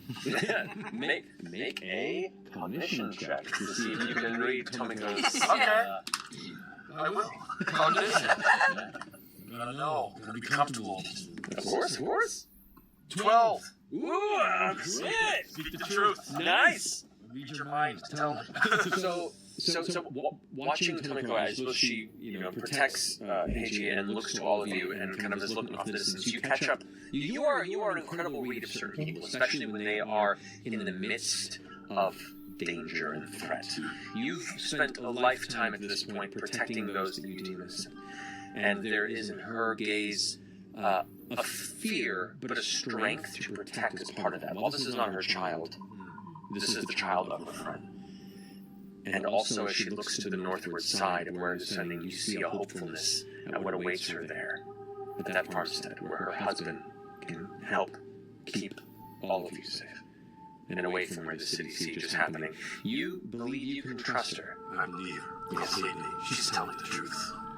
We shall follow. Alrighty. Sit for a spell. Okay, cool. I like that. That's reassuring. Now I'm like, okay, it's fine. Let's go. No, that's great. That's where the cognition comes into play. That's where reading people is perfect. Ryuichi-san, sit for a spell.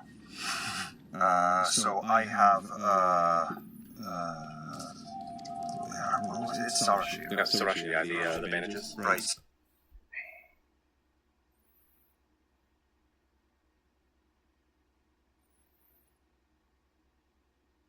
Ryuichi manages to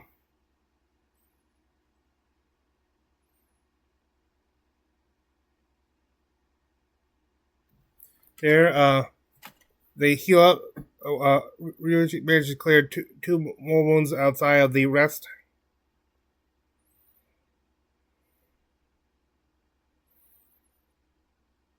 And I think they all agree, though, that right now they are no longer interested in fulfilling Takeda's, especially since, for all we know, he's in on this, or at least signed with Namina, who's doing it, as it's likely that he's taking this order from Namina. And until they're sure he's not stuff, they have no interest in doing any more missions for him. Gara takes a Tato off of them, which is why he said, "Oh, we can take take weapons off them," and Ryuichi takes the less damage tempo and 1 bullet. Reason why only 1, because it takes time to reload, so it's like just a short 1, like for 1 hit, and then go to other more quick use, more repeatable use weapons.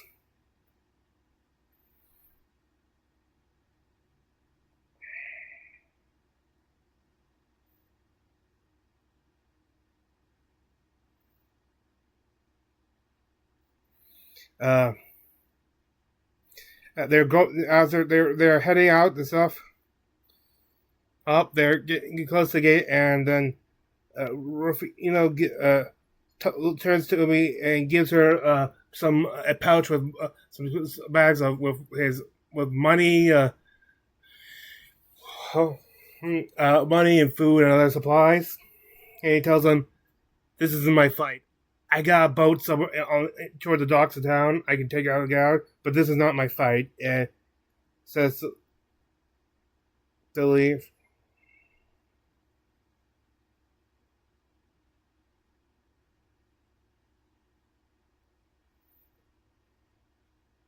But then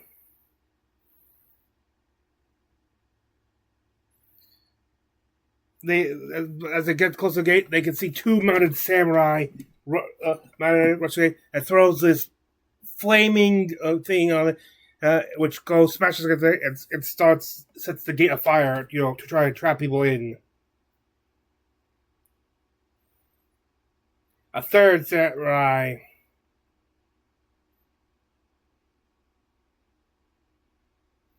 it not only charges it also not only charges it in, but dismounts. You can see it is a masked samurai who may be one of the leaders of this operation. The one who we saw before with the group, the one who cut down this person who he thought looked at him funny.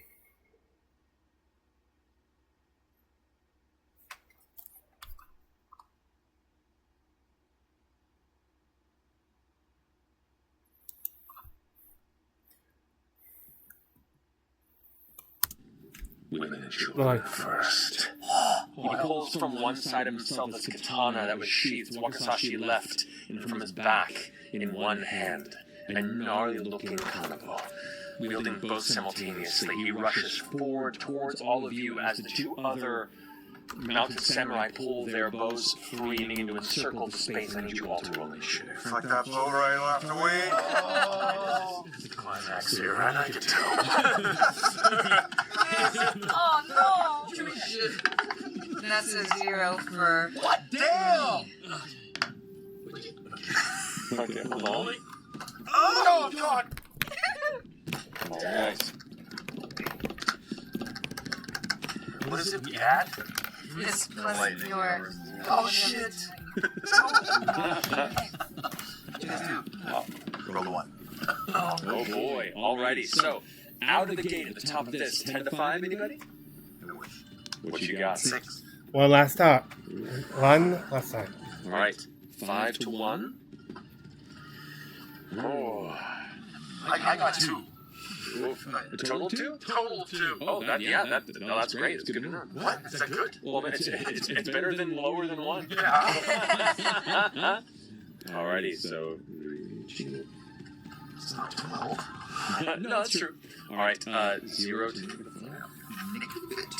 Alrighty, so that's it. And then okay.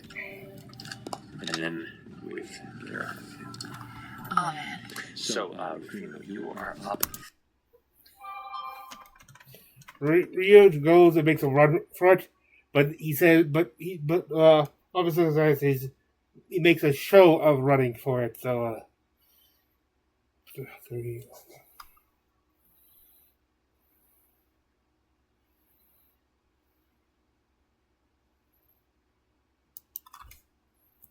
Or we can say push the advantage to try and do this. Okay.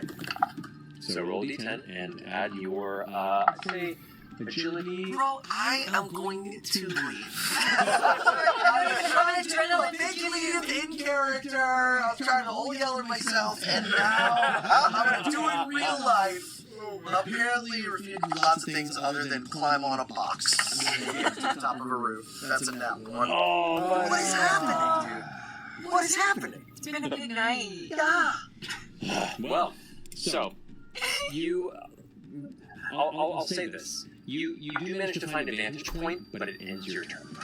You do come up there, you get to a place where the flames haven't yet gotten to, and there is kind of a tiled roof edge that you clamber up to unnoticed, but the process of doing so takes the entirety of your turn, and that's going to finish its go. But you are in position. Alright, Ryuichi.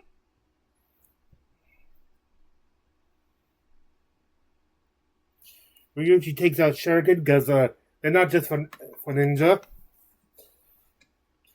Question though, is it like a throwing shuriken or like a stuff? Because I think they did have those for like to help I think actual combat shuriken were like more like rods. But anyway, he takes it on and like takes and so it hits to hit the archers, the mounted archers, but misses.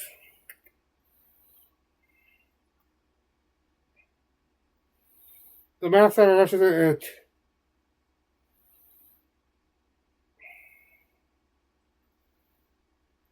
It goes in and tries to attack, but it's deflected at. And guard at.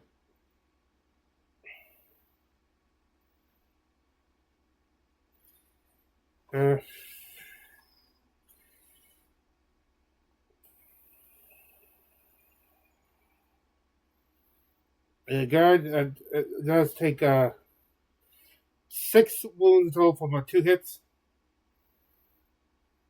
But when a push fails, he manages to retaliate, which is aided by Rufino, who strikes from the rooftop, of course, because we knew that he was still going. Umi goes in and hits the mastermind, and the second one, her second attack is aided by Ryuichi and crits for 4 wounds. With the helmet partially destroyed from absorbing one of those wounds.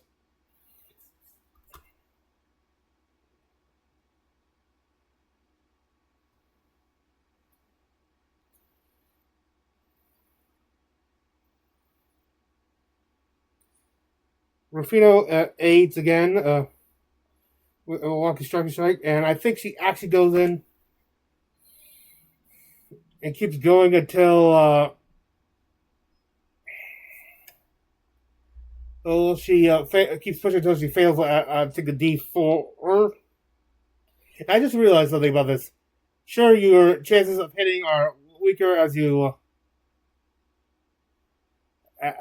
push, but technically your chances of critting increase too, because each dice is the highest most crits, which means there's a 1 in 4 chance of critting on a D4.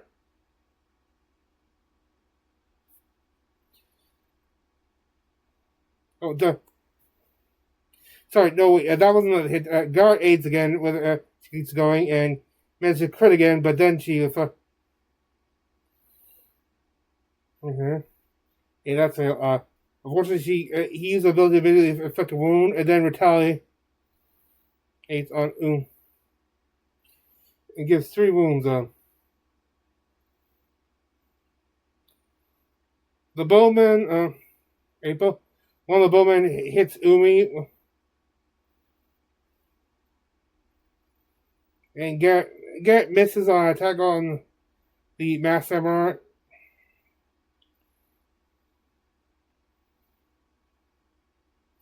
Rufino shoots at one of the bowmen, and it hits. And the second shot, aided by Umi, hits again.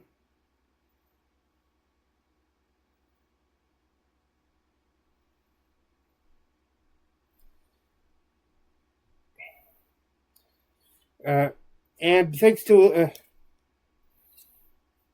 aid from God, another hit fires to just barely hit him, which just manages to finish him off. Ryu, assisted by God, they're spending a lot of adrenaline here. Attacks him, the mask with his Natanaga, his bladed spear to hit the mask and manage to headbutt, and there is a second hit aided by Ryuji's second hit is aided by Rufino on the mask samurai, and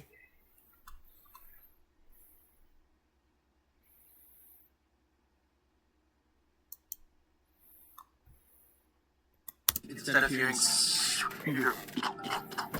and a coin bag goes flying through the air and hits the guy right in the face. yeah, You're gonna get a plus. You're gonna get a +3 that one right there. You're gonna get a +3 on this. Yeah, that's my last. Go. I don't add a mic to this. I do. You do. Yeah, my +3. So it's +6. Ah! Oh, 0! That's a crit. That's a 10. Oh, that's a crit! That's a crit! That's a crit. Yo! I spent all my money on that! Oh, nice! Ryuichi, how do you want to? the bastard's dead. Like, I'm gonna get up close. I'm gonna run my hand up to the top of my Naginata blade. I'm gonna bring it to his throat. And slowly, like in Saving Private Ryan when I'm gonna look him right in the eye. Oh, I'm gonna slowly just sever that jugular. As you're doing that, his hand reaches and grabs your throat and is strangling. And that's fine. Looking with intense fury as you just cut and carve, and you feel like your trachea beginning to collapse. no idea how long. Right at the point where it might be too much, you feel his grip begin to fade as the life leaves his eyes. As you carve back, the mask comes loose in the final minute, and you just see that cruel smile. That's the biggest threat is offline now. On the ground. But Now, there's still there is a horseman samurai running. Do you want to push the event?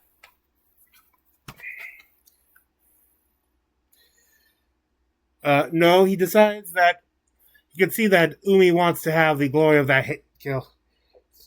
Umi goes and but misses. Then the archer on it, so she turns around and shoots behind Umi. It hits twice, downing her. She is now highly wounded and incapacitated. It could potentially die. It then throws and shoots a guy, but misses.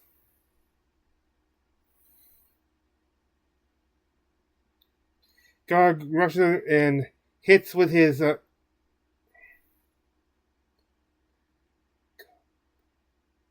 kaban. Manages to dismount the rider. And then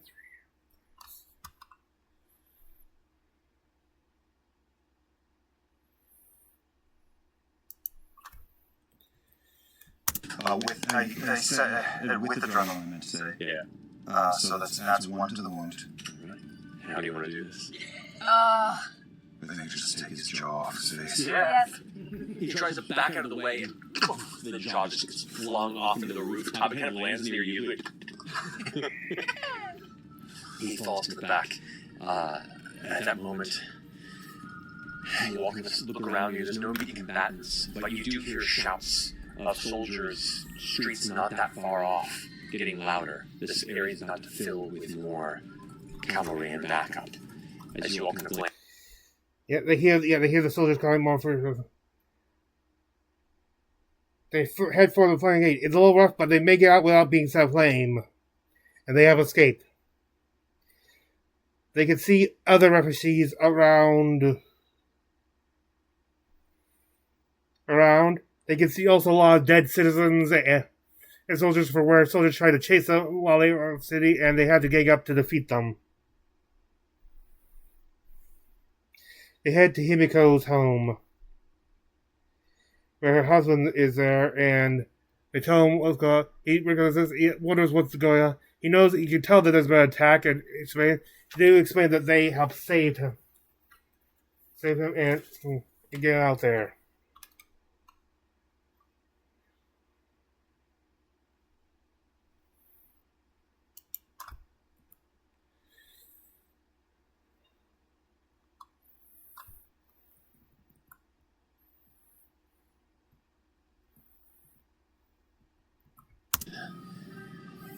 I need to figure out how to get Angie out of here. Wherever is safety for you all, we're going. It's that moment you hear. Dozens. Of course. Galloping sounds getting louder and louder as you look back at the hillside grasses beginning to catch flame. And that's when it ends. The soul shot.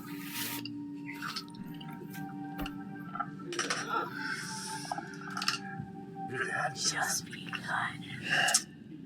Actually, it does. Segue right into Because they know what happens to the thing. shadows. Wow. Well done, y'all. That was awesome. That was amazing. Yes, you were so much fun to play with there. Sincerely. Oh, so gorgeous to get to learn from you all as well. This is my first time playing. Yeah. Well, it's an improvised system. It's technically all their first time playing this. You would have never known. Still taking us. Epic. No, that was wicked. Yeah. Did you have fun? Yeah, it's great. I can't You feel like it?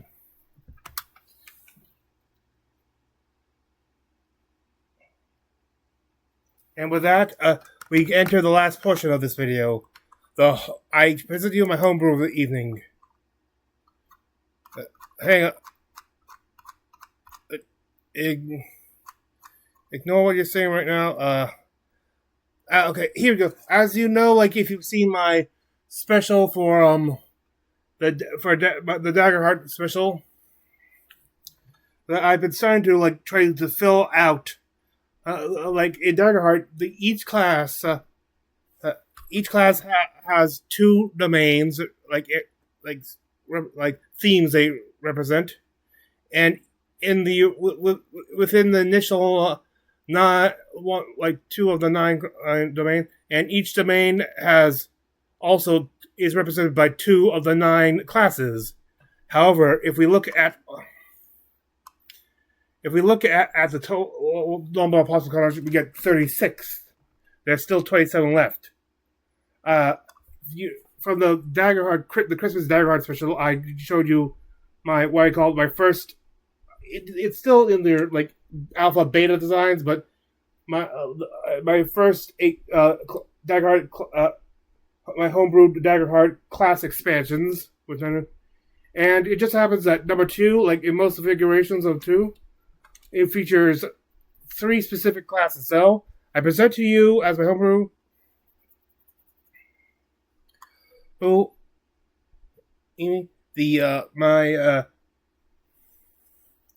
My Daggerheart, my homebrew Daggerheart Class Expansion Pack 2 preview. Starting with the Shinobi. Yes, there's a reason why. As I said, there's a reason why I chose this. Shinobi. This thing does not yet have like stuff like background questions or connections yet, or even like more like gameplay and stuff. They're still in development, but Shinobi, the domains of Blade, which is the tactical and speed domain, and Midnight, the sneaky magics in dark magic. Your spellcasting trait is Agility. You have a starting evasion of 10, and a damage threshold of thresholds with a major beat of 7 and a severe of 14. You start out with two items. Like we start out with a class item, either a long piece of wrapping, like it could be like a scar, like a scarf you see that, a like headband, like you see in Naruto stuff, too. Like even just like arms or leg wrappings, even a sash, perhaps, like something like that. The other option is a treated scroll of your favorite like technique or maneuver skill. Each class, of course, gets a specific hope feature, usually spent with something that involves 33 hope. When you are to be hit with an attack, you can spend 3 hope to switch places with an item, some sort of item or object, not being carried or held within very close range. You then make a reaction roll against their hope roll, and on a success, you avoid the damage. On a failure, though,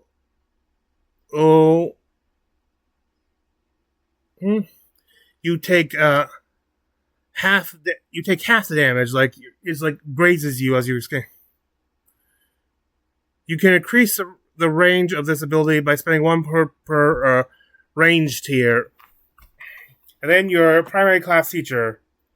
This is like this here. Well, the other one, which is basically, if you see Naruto, the substitution jutsu, which does appear in many other medias, ninja-related medias. But the class teacher, thriving under pressure, because, they go over intensive training and such, and when half your stress slots are marked, rounded up, you increase the results of the rolls of your hope die by 1. This is not just adding to your total, but specifically adds to the hope roll, the hope die. Meaning a roll that may be potentially with here could be made with hope. Thanks to this. This is the passive ability, by the way. It'll make me active when you hit that halfway point. By 1. And it increases your hope things by 1 per every marked stress stress past the halfway point. Originally, it's per every 2, like you take the number mark 1 type 2. But then I looked at it one more curiously and realized there's only even you start out with 5 stress slots, but you can move up to 9, which means you only could get up using this a +2, which seemed a little weak to me.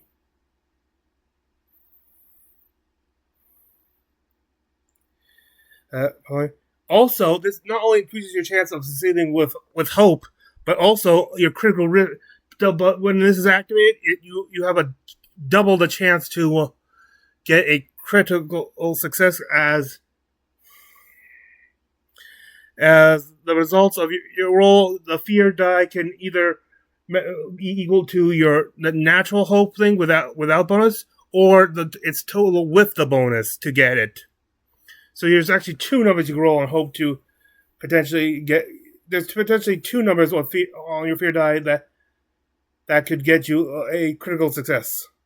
This would make it kind of overpowered, you might think, but it's actually helped.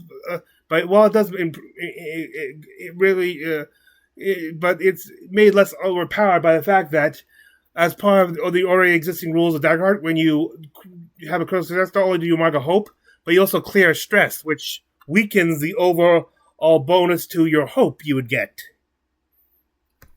So the most deadly part of this is also the thing that actually makes it a bit more fair. Then you get your subclass options. There are the Path of Shadows and the Path of the Shadow and the Path of the Flash. Path of the Shadow is like, their warrior shadow stuff. It's kind of based on the fact that they got smoke bomb stuff, as you'll see soon. But Path of the Flash is big more like a think of it like a bright light or a flat like pyrotechnic display, for distract and stuff. Also, a bit of a reference to Minato Namikaze from the Naruto series.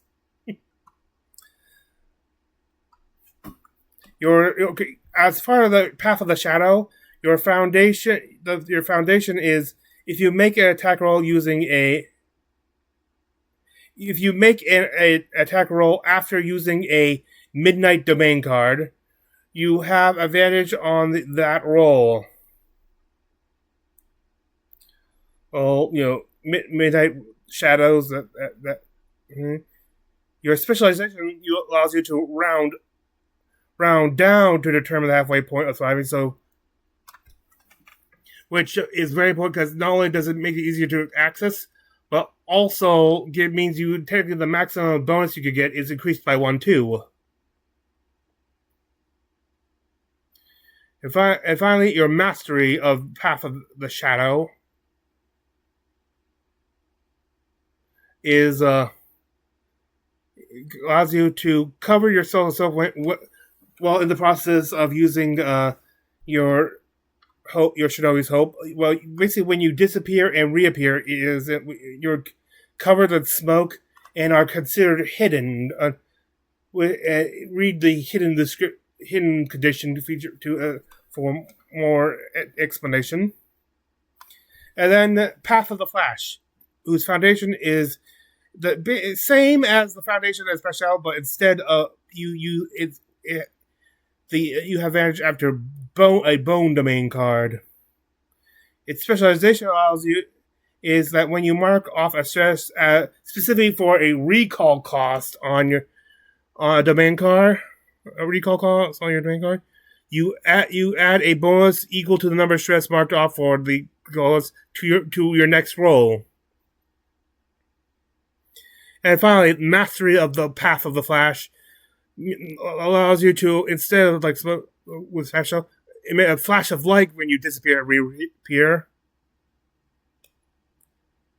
And when you use your Hope. And the attacking creature is vulnerable until the end of the next action or turn. I still gotta read more about the action thing for terminology and stuff, but these are all in there. I think I said alpha stages, which because until I can start making things with a clear understanding of rules, I'm a little bit too. Some of these I think are not. A lot of things, some of the things I made for the different classes would not be actually considered within the realms of the rules of Daggerheart.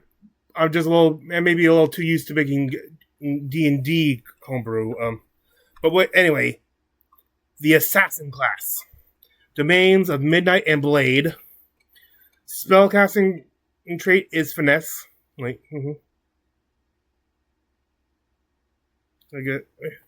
I forgot I made that one a Finesse one. Star Division 9.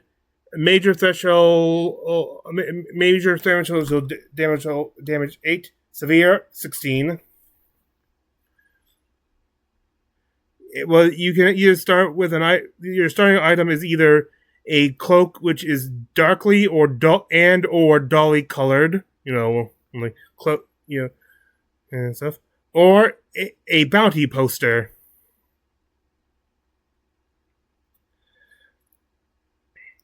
Assassin's Hope. When you hit with an attack, you can spend 3 hope to turn it into a critical hit. However, if the attack is already a critical hit, all dice, not just the bonus, all dice automatically roll their maximum amount. Thought it was fitting for a assassin. Well, their class feature, Dark Deeds. When you are when you are making a non-attack roll, you can roll your fear die twice and can choose which result to use,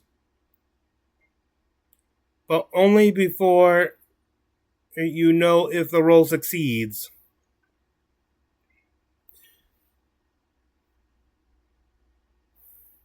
I would just like immediately have 2 like fear dice on your hand and just roll with that. Yeah. The idea is like you could make it sure you could choose a higher one, which could be there, but also could be higher than the hope higher than the hope die. In which case, you could see you have potential to succeed with fear, but you could risk it with the lower roll and just make which more likely to succeed with hope.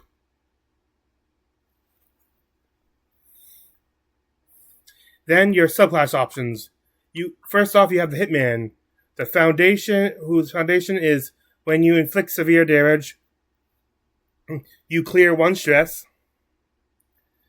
You have a specialization your special allows you to have an advantage on the first attack against an enemy that has avoided an ally's attack since your last turn or action.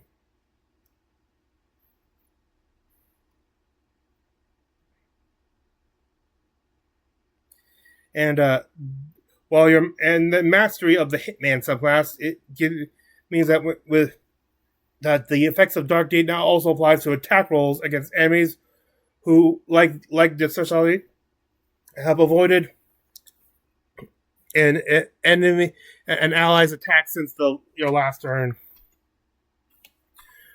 You roll the 2 fear dice then.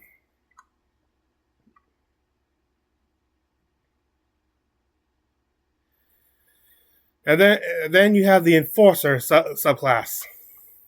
The Foundation allows it so that when you take severe damage, you clear 1 stress. Instead, it makes you more of a tank than an attacker.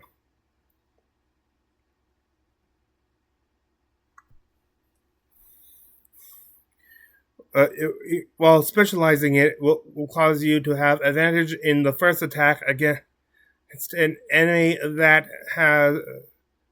against enemies that have resisted the effects of an ally's demand card system.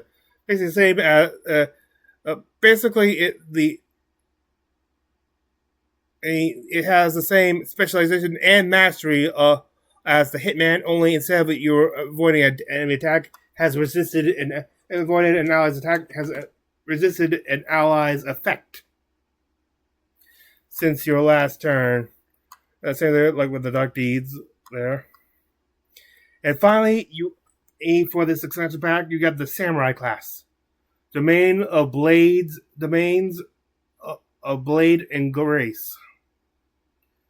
Your spellcasting trait is Instinct.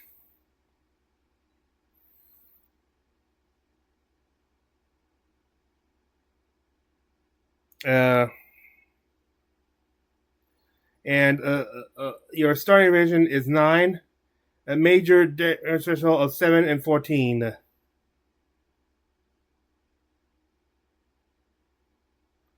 Your starting class item is either a poem from a mentor or family member, or an innate battle mask, like the samurai we saw in the game actually used. Though it doesn't have to be a traditional samurai, just has to be Nekiri. Just to be nice looking. A samurai for Samurai's Hope, when you fail a roll to resist an enemy effect, you can spend 3 hope to re-roll. And as for class feature, you got Honed Aim. When you land an attack, you subtract the evasion of the target from the attack roll and add the difference to the damage roll. Like you get land precise blows with mastery over the blade. And your subclasses, you get a Bushido samurai. And, one who serves the master. those Bushi Samurai, those who serve masters, and this your foundation. At the start of your turn, roll 1d4 and add the result to any attack rolls against the enemy that have only targeted your allies within very close range for attacks and effects.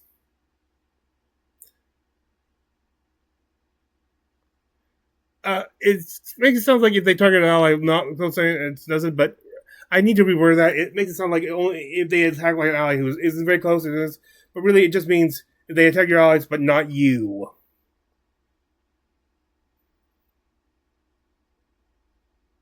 It only registers if they hit like an ally who isn't that close, but also one there. It still activates. Then for specialization, mark 1 stress to increase the evasion of one ally in very close range by your proficiency until your next turn. And mastery of the Bushido way is means your evasion increases by the number of blade domain cards in your loadout.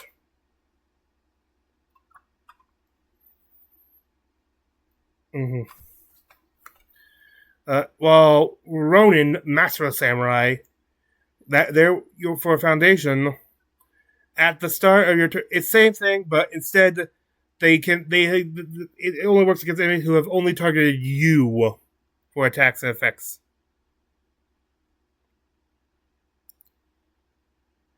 For the specialization, you only spend 2 hope to activate your Samurai's hope.